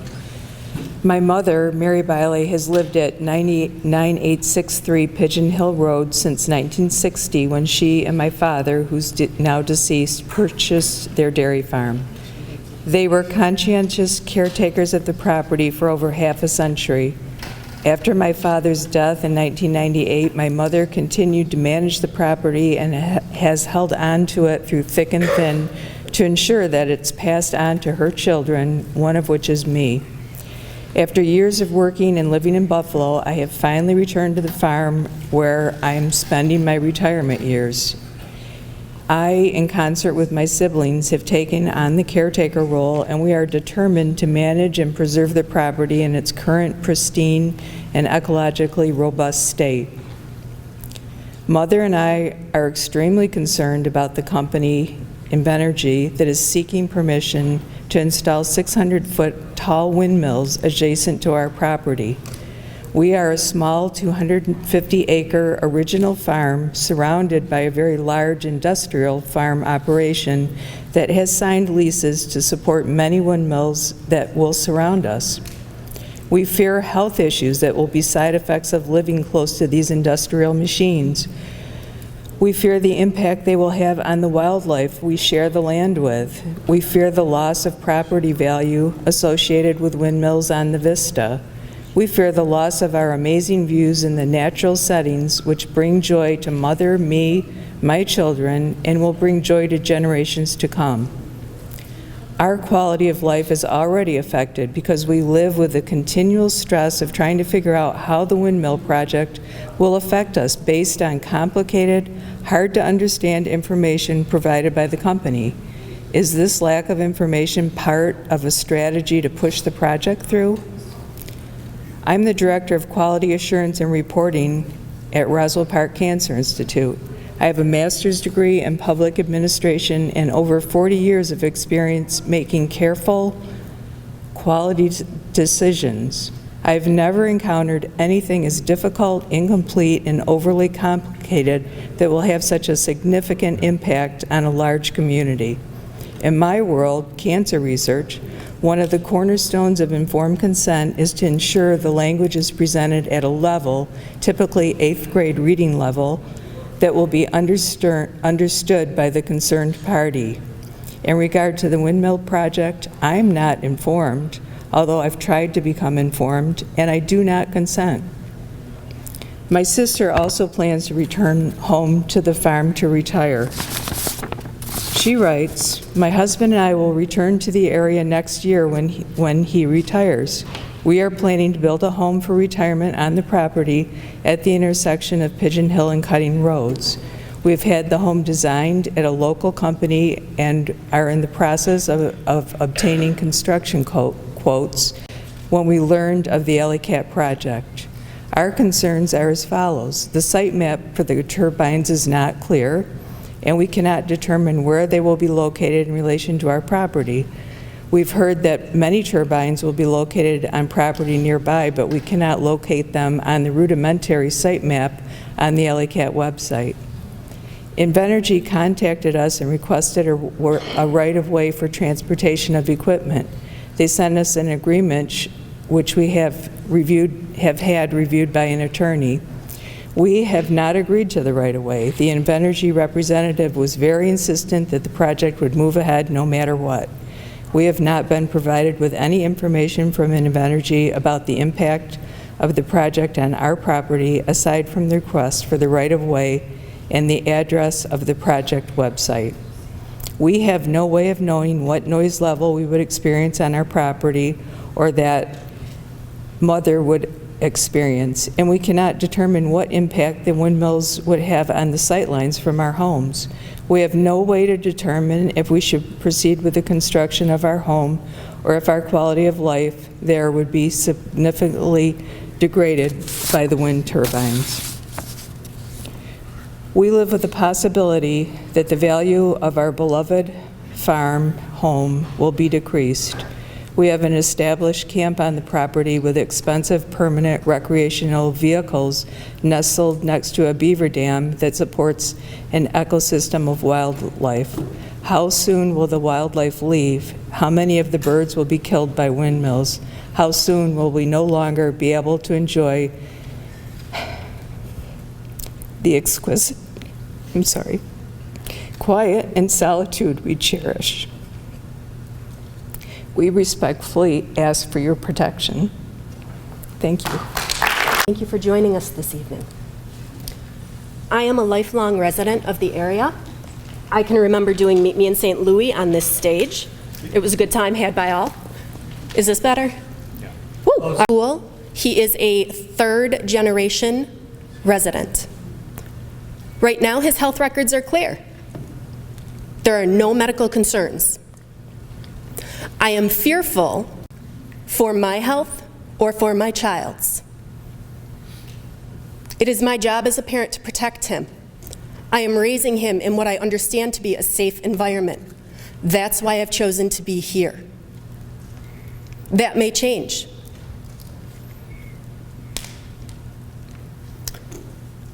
I have very little voice right now.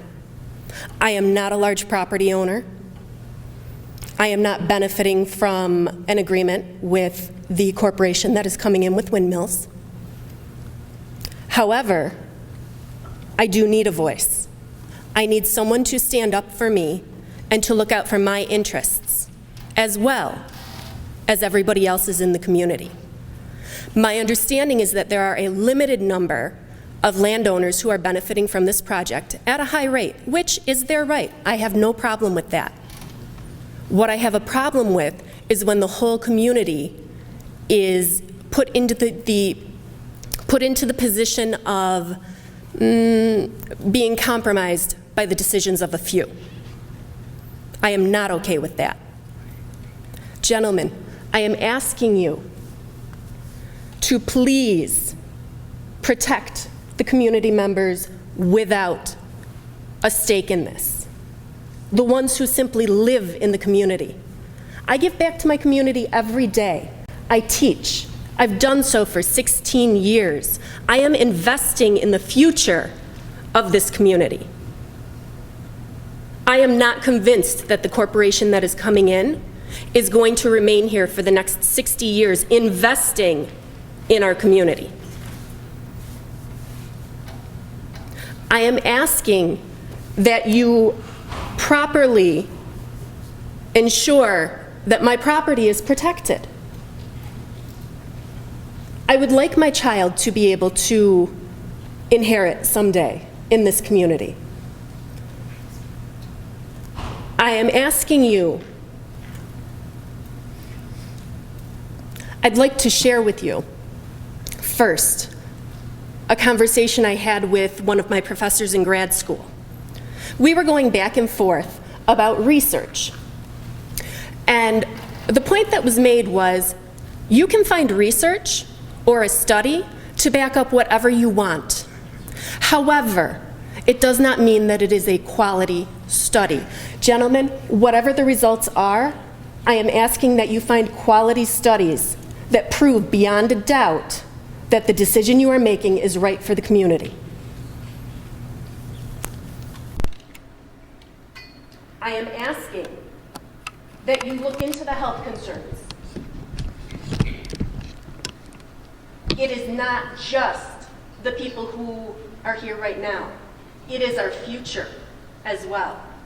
If we want to build this community, we need to protect it.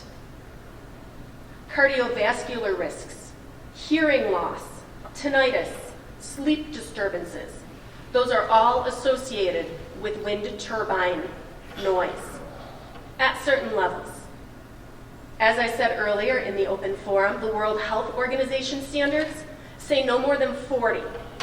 However, they also commented, and I would have to go back and double check it to be 100% sure, I believe it was something about no higher than 30 decibels in a bedroom at night for quality sleep. Invenergy, when I asked earlier, stated that they were asking for a maximum of 45 decibels. Other people came up tonight and said, oh, it's not so bad. You have that with the rigs driving by. Yeah, the rig drives by. It doesn't go on for 6 or 8 hours. That's a concern. What will that do to my child's hearing? What will that do to mine? What will that do to my husband's or my mother's or my father's? We all live here. I am also concerned about the water protection. At the very least, please ensure that my water source is protected. I have well water. If my well goes, I lose everything.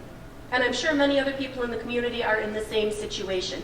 I am unfamiliar with a public water system in this area, within the communities that were brought up.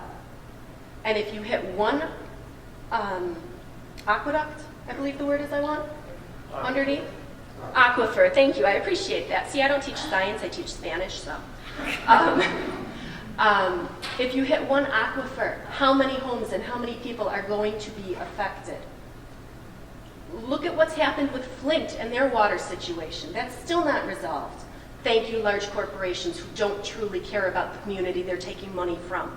Amen. Gentlemen, to be very honest, I am not a fan. I'm sure you're aware of that by listening to me. If you decide that we are protected and you have truly done due diligence, I will thank you for that. But please make sure that you look into these things. Please ask those questions. Thank you for your time. Ladies and gentlemen, good night. Thank you. Thank you.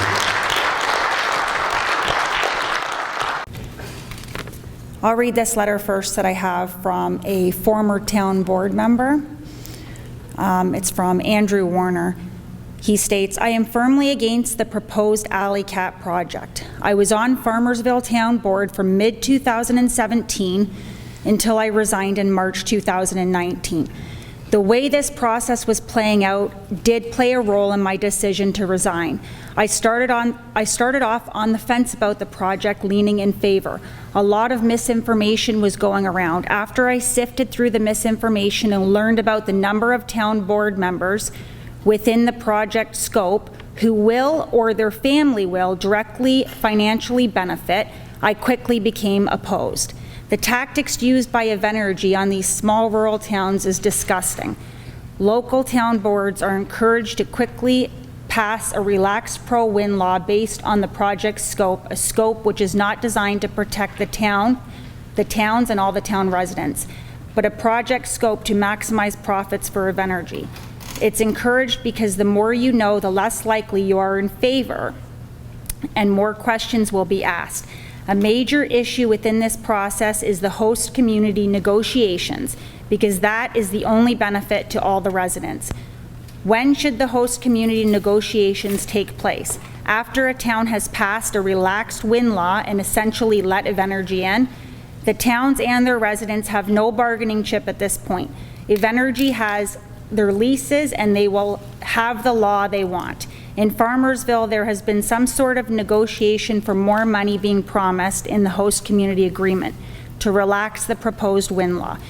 You really can't put your finger on where, how, or who it is coming from, and if it would even be honored. Please don't allow our beautiful landscape to forever be altered in exchange for dollars.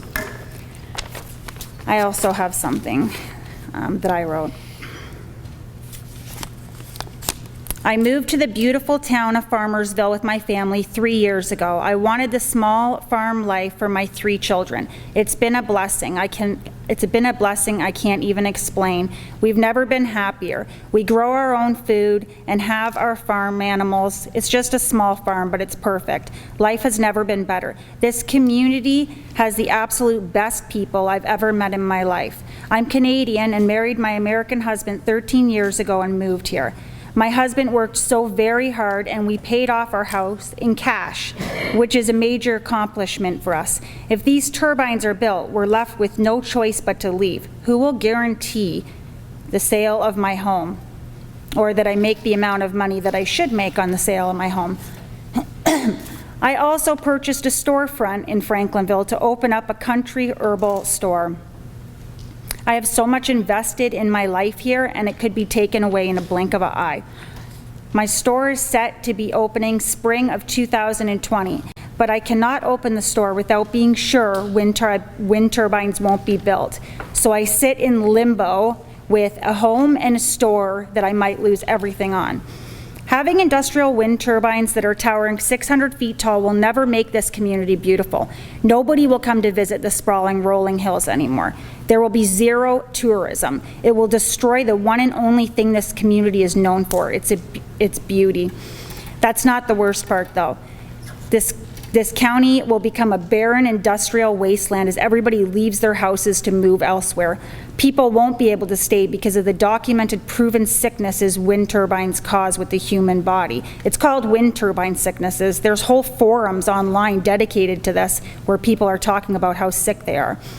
Once these turbines go up, there is no going back. You think Evergy is going to spend the money to take them down once we've realized how big of a mistake we made? They won't. They can't even spend their own money to put them up. They want tax breaks and for the cost to come out of our pockets. Not one person in the community wants these hideous, sickness-causing industrial turbines towering over our beautiful home. The project is pushed through by people who have major conflicts of interest.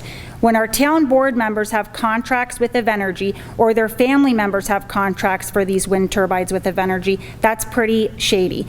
These very people are the ones pushing the project through. Well, of course, they're profiting off of it. We have an increasing population of Amish families who are completely against our town being turned into an industry town. Evergy claims that their wind turbines will financially benefit this community, but the jobs it may provide will be temporary and not guaranteed to the people in this community. It's temporary employment. Building massive industrial wind turbines in our gorgeous countryside will destroy Cattaraugus County forever. You can't change your mind after you destroy the land and it turns barren. Who will be responsible for people becoming sick? Who will be responsible for people's investments in their land and their house, where their property will no longer sell? Look at Centerville. It's a dump now. I am highly suspicious with anybody that is for Evergy's wind turbines. I have personal information about Evergy trying to go to people in the community to persuade them to be for the turbines. It is shady and suspicious. Evergy just went through a breakdown of how much money the community will make. If they have all these other wind turbines making so much money, then why do they need the tax breaks?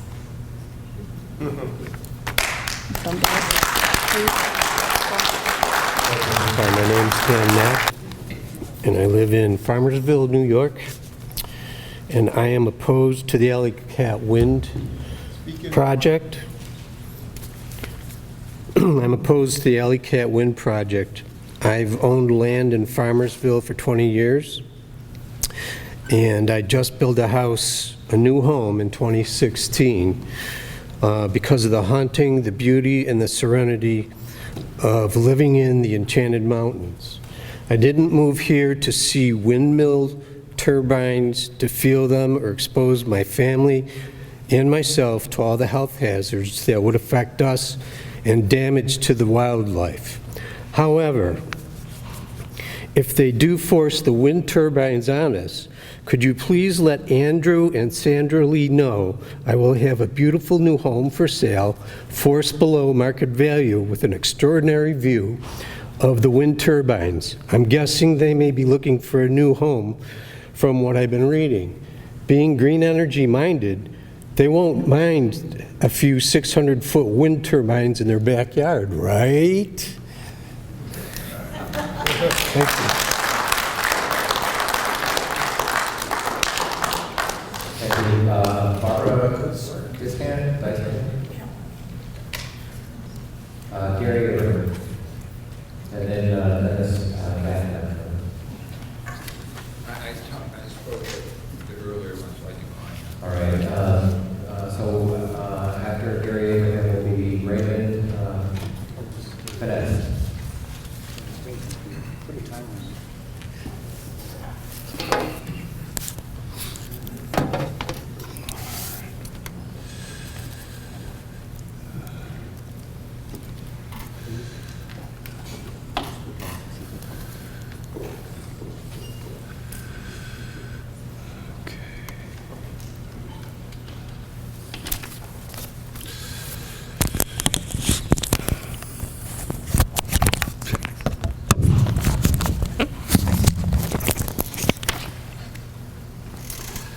My name's Gary Abraham. I represent 6 associations and not-for-profit corporations on behalf of all of which have applied for active party status in this proceeding. I want to go back to a couple of points that have been made. Earlier today, Ginger Schroeder talked about the Attorney General's notice of violation to Invenergy, which they received in April. They did not disclose that to the citing board or to the hearing examiners or to the active parties in this matter. We only found out about it Friday from a Freedom of Information request to the Attorney General. We learned that they were fined $25,000 for their violations of the Code of Conduct. They apparently negotiated that down and paid the fine on Friday in the amount of $15,000.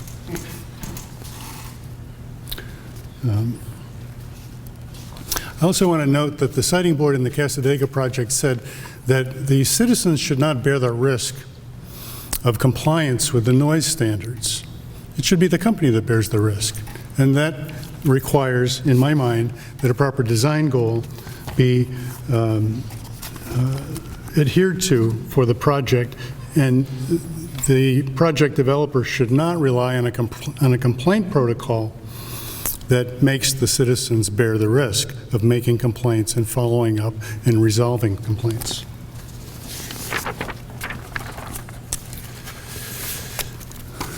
Let me say something also about a word that's been used here, NIMBY.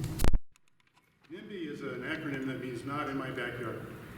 It is a pejorative. It makes the people who are the NIMBYs out to be selfish people.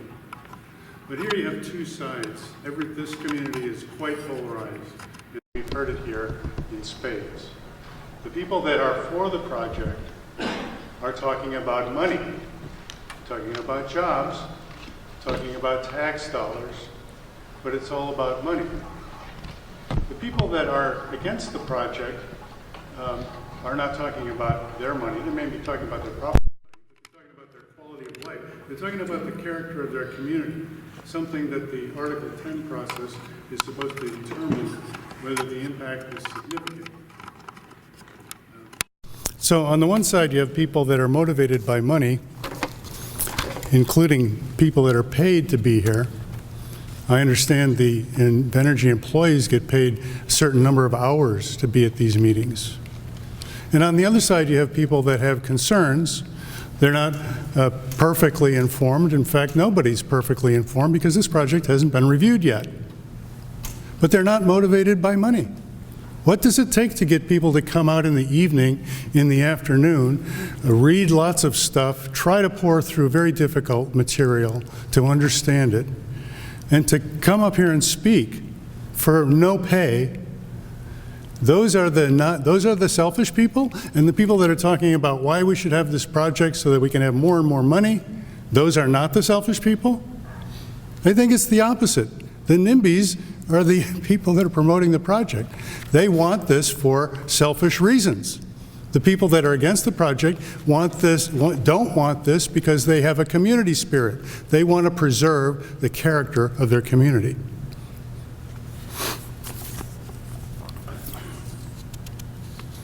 Proponents of community preservation in the review of large-scale renewable energy project proposals face strong headwinds that prejudice their efforts, namely the state goal to achieve 50% of electric generation with renewables by 2030.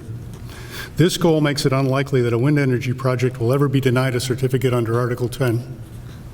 The addition of generation capacity with renewable technology will always be deemed beneficial. It will not matter that the addition is modest.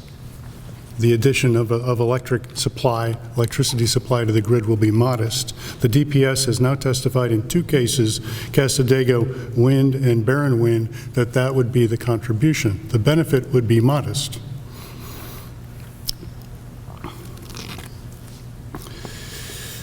It has largely been lost in the review of such projects that a modest contribution to additional electric generation capacity, the ability to generate, the maximum ability to generate, may be accompanied by an even more modest contribution to the reduction of greenhouse gas emissions.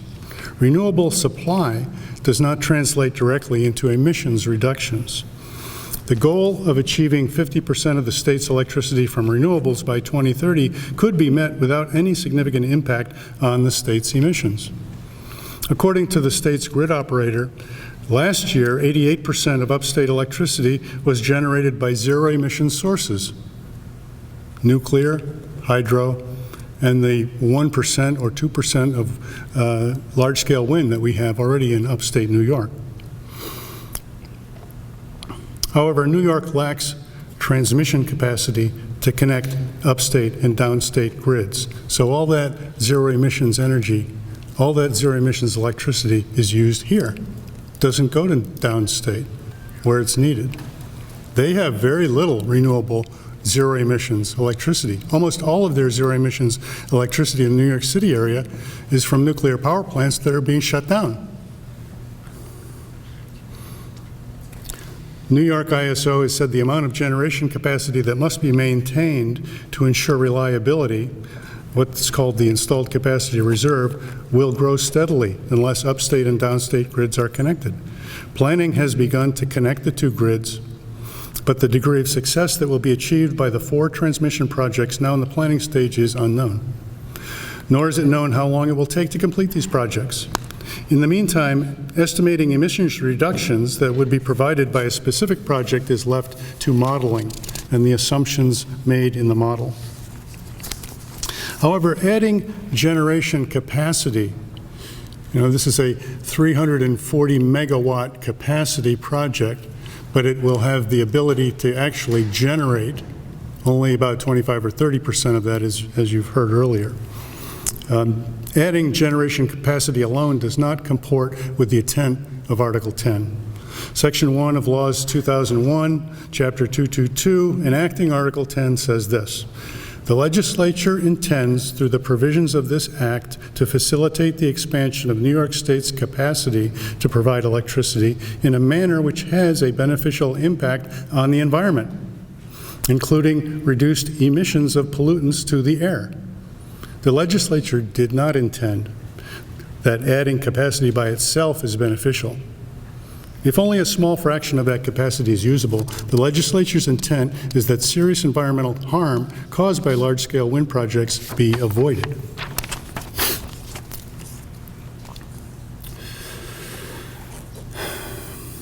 The Public Service Commission did an environmental impact statement on the Clean Energy Plan for New York. The 2015 final supplemental environmental impact statement expects carbon dioxide emissions reductions between 8.24 and 11.41 million tons per year. The Alle-Catt project estimates it will reduce New York emissions by 417,141 tons of CO2 per year. That's stated in their Exhibit 8. That's 0.04 to 0.05% of the expected emissions reductions that the state determined is needed. So for that small incremental benefit, we're going to have the level of impact that we've heard from so many speakers here.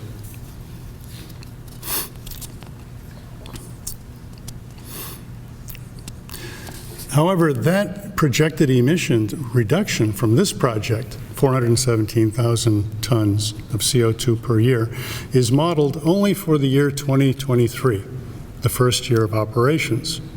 They didn't model what happens afterwards.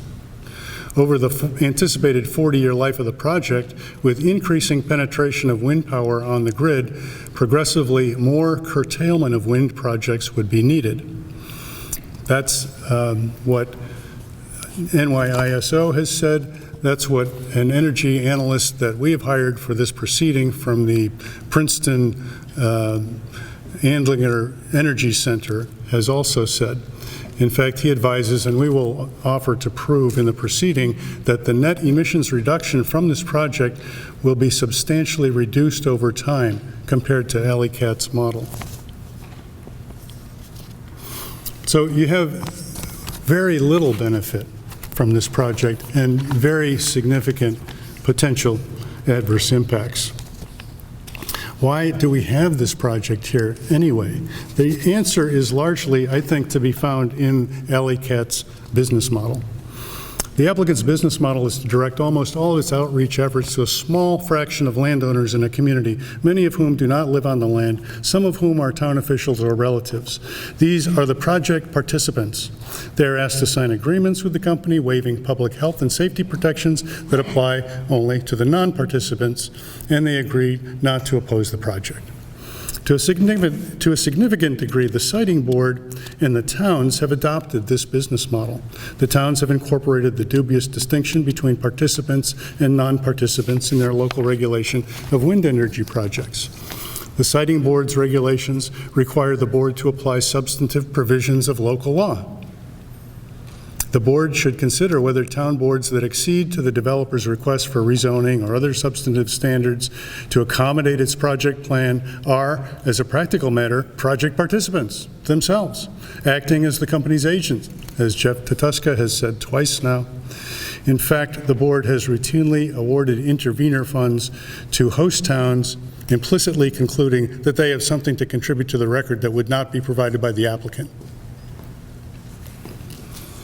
Participants have not entered into lease or land use contracts with the applicant with informed consent because the project proposal has not been reviewed. They don't know what the impacts are, but they signed anyway.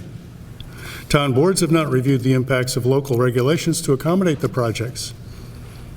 In this project, you'll find all 5 towns have adopted the same basic key provisions: 1.1 times the height of the turbine for setbacks, 50 dBA noise limit. Invenergy went to each town and asked them to do that, told them there'd be lots of money in it for them, and they acceded to that request.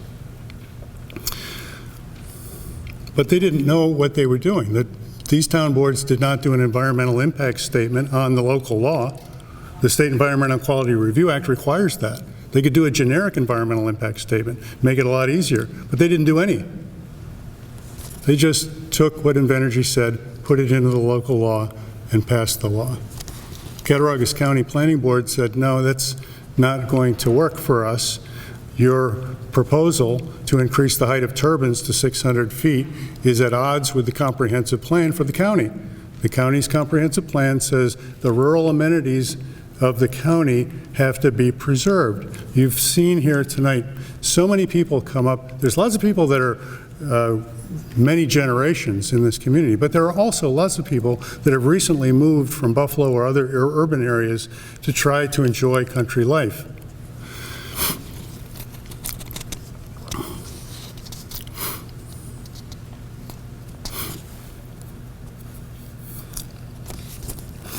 What does it take to understand these impacts? Just to look at the noise, for example, one needs to understand decibel levels, background sound level, average sound level limit, LEQ, L10, L90, infrasound, and how several published standards in acoustic supply.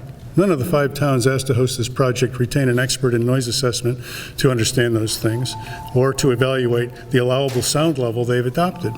Still less do landowners who sign a lease understand these things.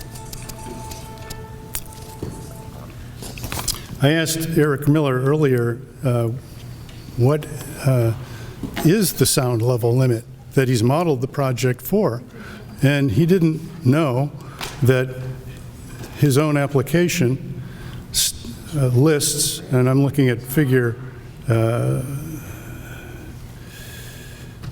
table 9.2, which is about 40 pages of numbers. The top of the table, the rows are all marked dBA or dB. I'm sorry, dBA by itself is meaningless.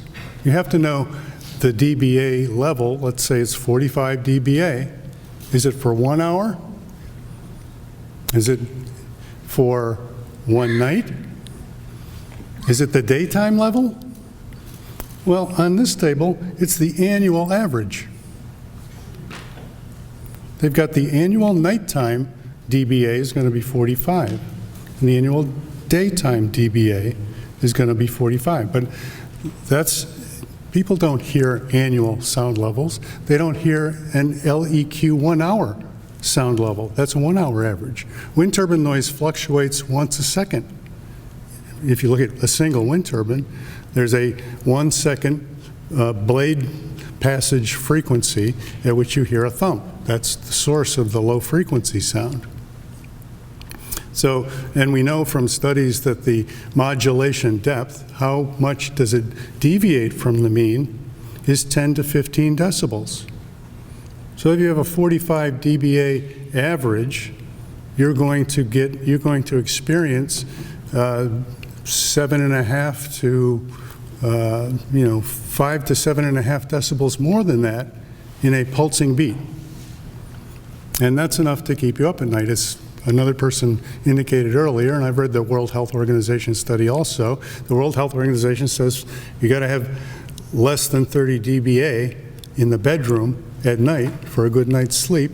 And when windows are open during the summer, you get very little attenuation of the noise from outside to inside. So if you're getting 45 dBA with pulses 5 to 7.5 higher on the outside of your house, you're going to get roughly that inside your bedroom. In fact, the Cassadaga Sighting Board said the home acts as a resonator for the lowest frequencies, so it's often louder inside the home than it is out.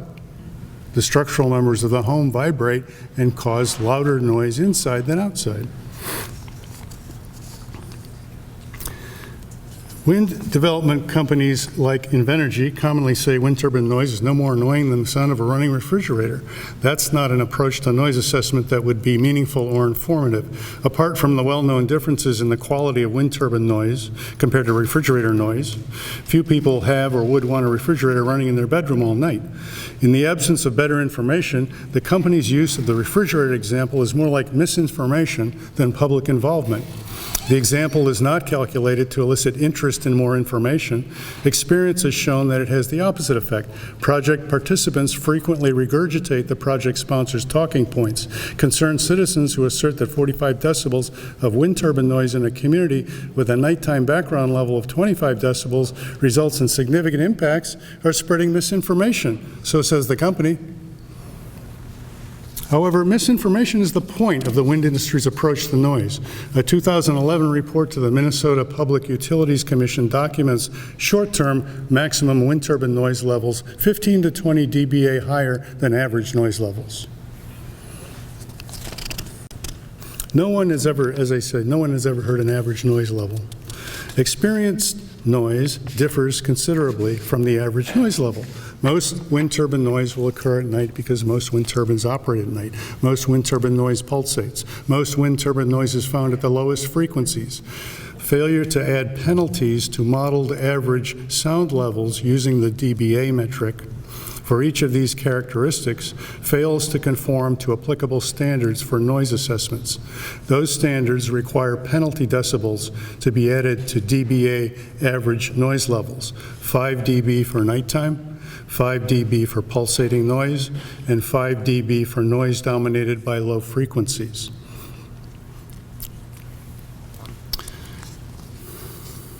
So the level is more like 45 plus 15 dBA. That's what would be experienced. Wind energy project sponsors project participant, non-participant categorization of stakeholders as a tool to diminish public involvement and spread misinformation specifically targeted at concerned citizens, calculated to diminish their concerns. In this case, town boards have been turning away issues raised by concerned citizens by simply responding, "The project sponsor says you're wrong." That, however, is money talking. As I noted earlier, no responsible agency has yet reviewed the project's impacts, and national and international standards supporting concerns about noise are not being applied. The wind industry business model is driven by the way large federal and state subsidies for their projects are structured. Both the federal production tax credit and the renewable energy credit program, the backbone of RGGI, the multi-state consortium that includes New York, reward generation of electricity without regard to the ability to utilize the electricity or to reduce emissions. The wind industry's business model, build without regard to ability to utilize, is disconnected from the purpose of the state energy policy, which is to achieve meaningful emissions reductions. It's easy to lose sight of the fact that large-scale renewable energy generation as a means to achieve emissions reductions is not an end in itself. Yet it is the goal the industry emphasizes, and it wishes to avoid a serious analysis of its ability to contribute to emissions reductions. The siting board should balance the adverse effects of these large projects on community character, public health, and the environment against their demonstrable benefits. It is improper to deem every such project beneficial just because it adds generation capacity, which may or may not reduce emissions significantly. NYISO anticipates that until upstate downstate grid congestion is resolved, increasing the penetration of wind on the grid will result in increasing curtailment of wind generation. Other wind farms have to be slowed down or shut down to accommodate the new wind farms because the energy is bottled upstate and can't go anywhere, and we don't need any more electricity. We don't need any more renewable electricity. We're already virtually zero emissions now. A bottled upstate grid that already generates virtually all its electricity from zero-emission sources will be progressively challenged to assimilate more intermittent power. The result is that the ability to reduce emissions and address climate change will become more difficult. Effective alternatives will be neglected, and rural communities will lose their character. There is an international and national project underway called the Deep Decarbonization Project. They've identified over 1,000 measures to reduce emissions. Not one of them is wind farms. Thank you.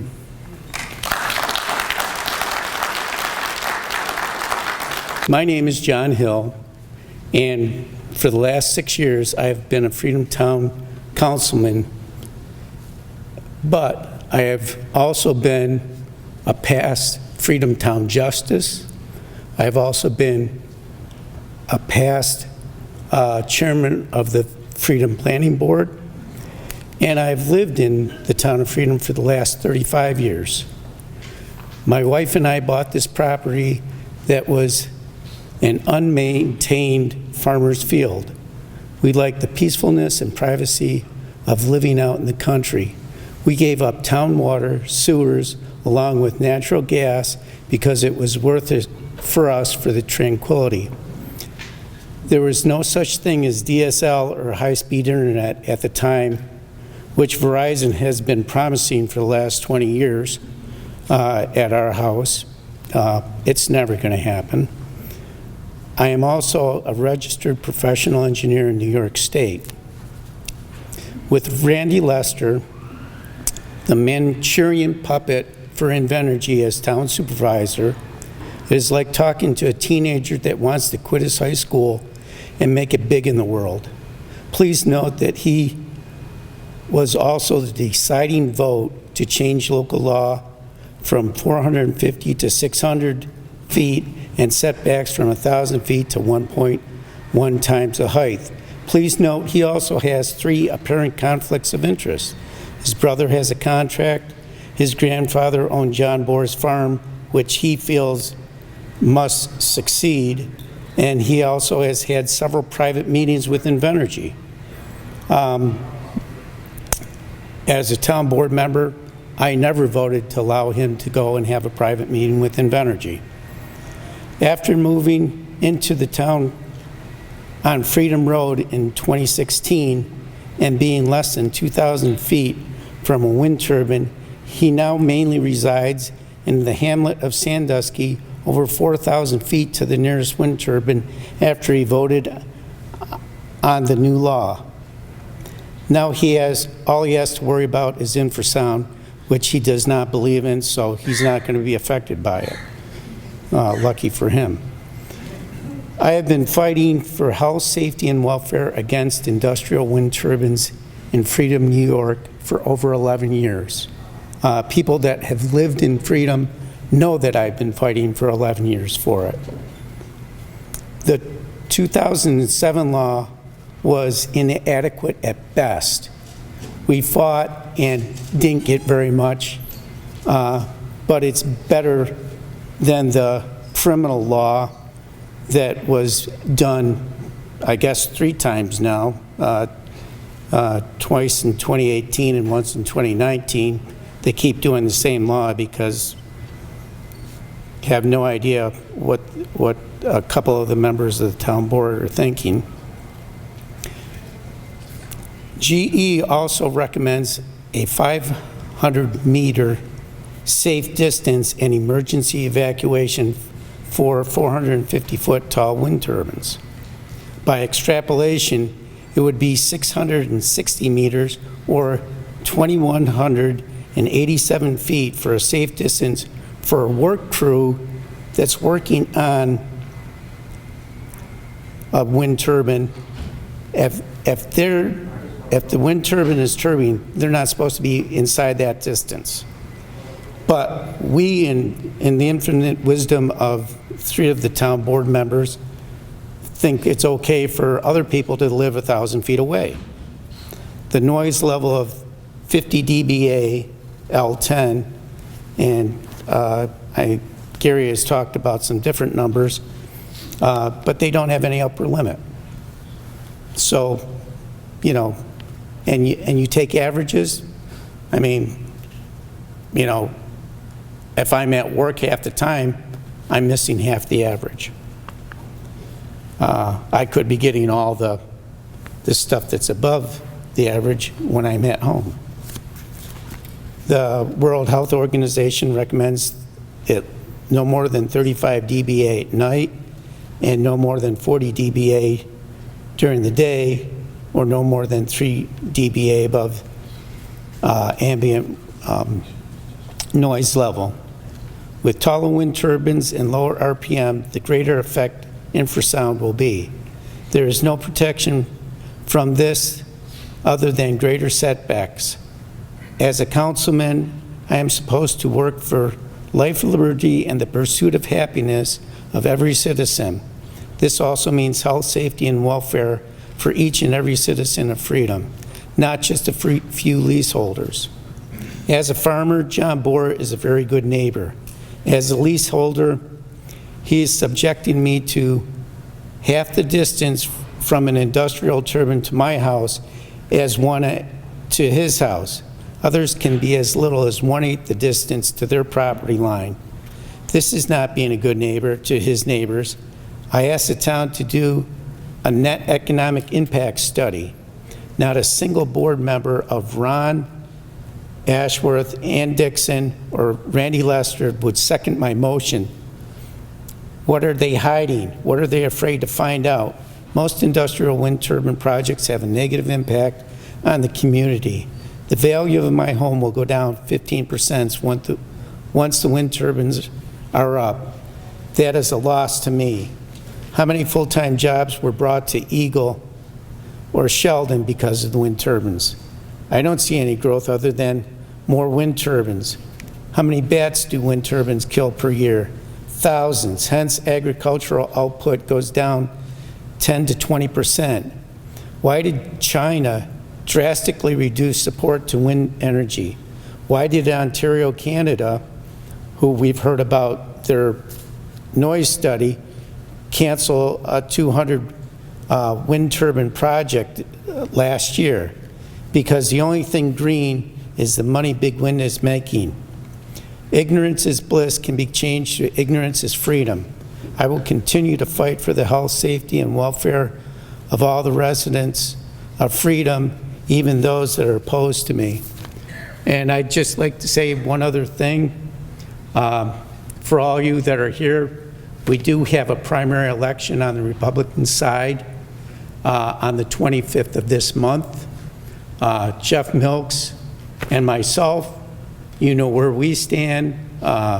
Ray is in the opposite direction, so you guys make your choice. I would appreciate your vote, and Jeff would appreciate your vote also. Thank you.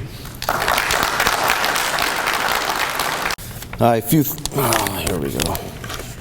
Short people. All right, few things first. I moved down here from Amherst, wanted to get out of the city, away from all this stuff, and now it's coming here. Don't appreciate it. A few things. My grandparents owned the property since '79. They fought against the dump. That didn't come here. And now this is coming here.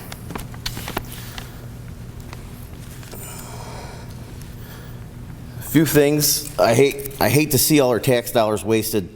More clean energy, more jobs, but then it doesn't come. We wasted our tax money. It's our tax dollars. It's wasted. It's because we go for more better stuff. I believe everybody has the right to speak. One of our town board members, he was getting threats. He had to quit. I don't think that anybody should be receiving threats just because he was going against it. He quit.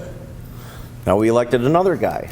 And one of my main things in the town of ethics from town of Franklin or Farmersville is family members means spouses, siblings, parents, in-laws, child, stepchild, grandparents, aunt, uncles, niece, nephews, grandchildren, spouses. I talked to the town lawyer. I brought it up the last 4 to 5 months, and he acts like it hasn't been brought up before. And he says that there's a ruling out there that says that the town doesn't have to follow it because of a ruling. And he's going to get back to me with that ruling. And yet he is, tonight, I've said, and he's asked me, what information are you looking for? And he knows what I was looking for because it's been brought up for 5 months and other people have. And yet he hasn't brought it up. He says he's going to bring it up again, but he still hasn't. There's 3 members on the town board. They have conflicts of interest. I brought it up to them. The one took himself off it. There's still other 2. They have conflicts of interest, but they feel like they don't have to follow the rules. The rules are the rules. The laws are the laws. It's pretty simple. And I'm sick of politicians thinking that they don't have to follow the laws. And they could change the rules to how it feels to suit them the best.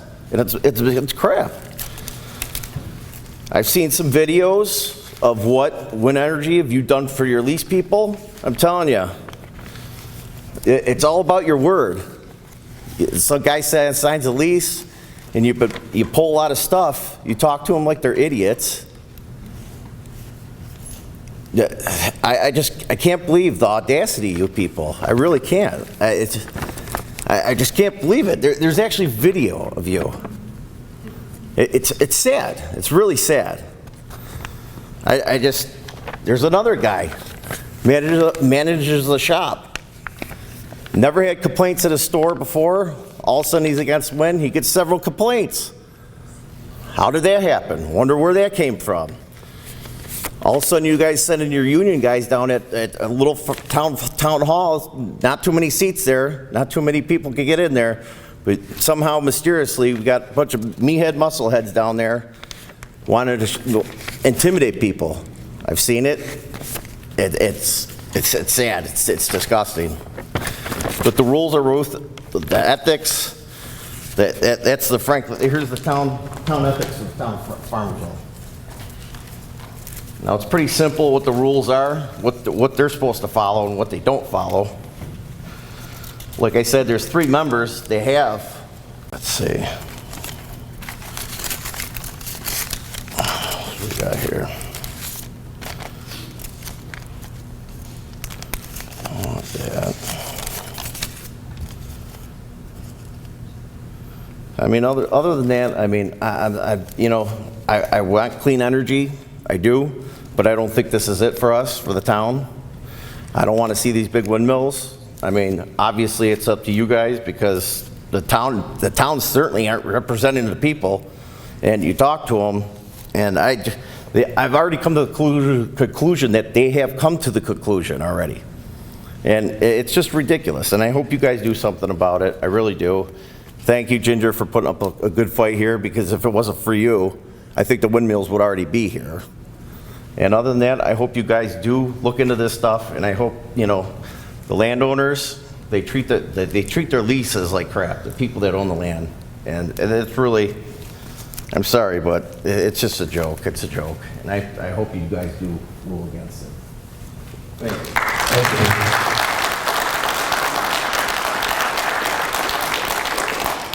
you. This concludes the public statement hearing portion of the case today. However, you can still provide public comments. We are accepting comments throughout the pendency of the case, but I ask that you provide them by the end of August to make sure that they get before the citing board. There are other ways to comment. You can do that on the website.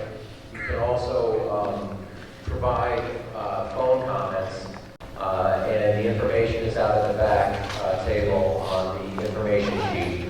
You can also provide letters by regular U.S. mail if you don't have access to the internet, and that address is also out at the back table. Thank you very much for your patience and for staying with us so late. We appreciate all the comments that you provided tonight. And with that, we're off the record. Thank you.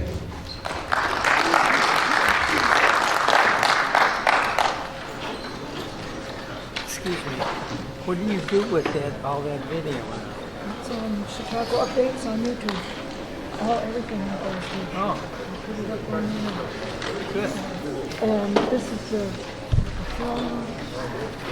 The guy out at the table. All the Arkwright people, including... Me. Right next to you. Thank you.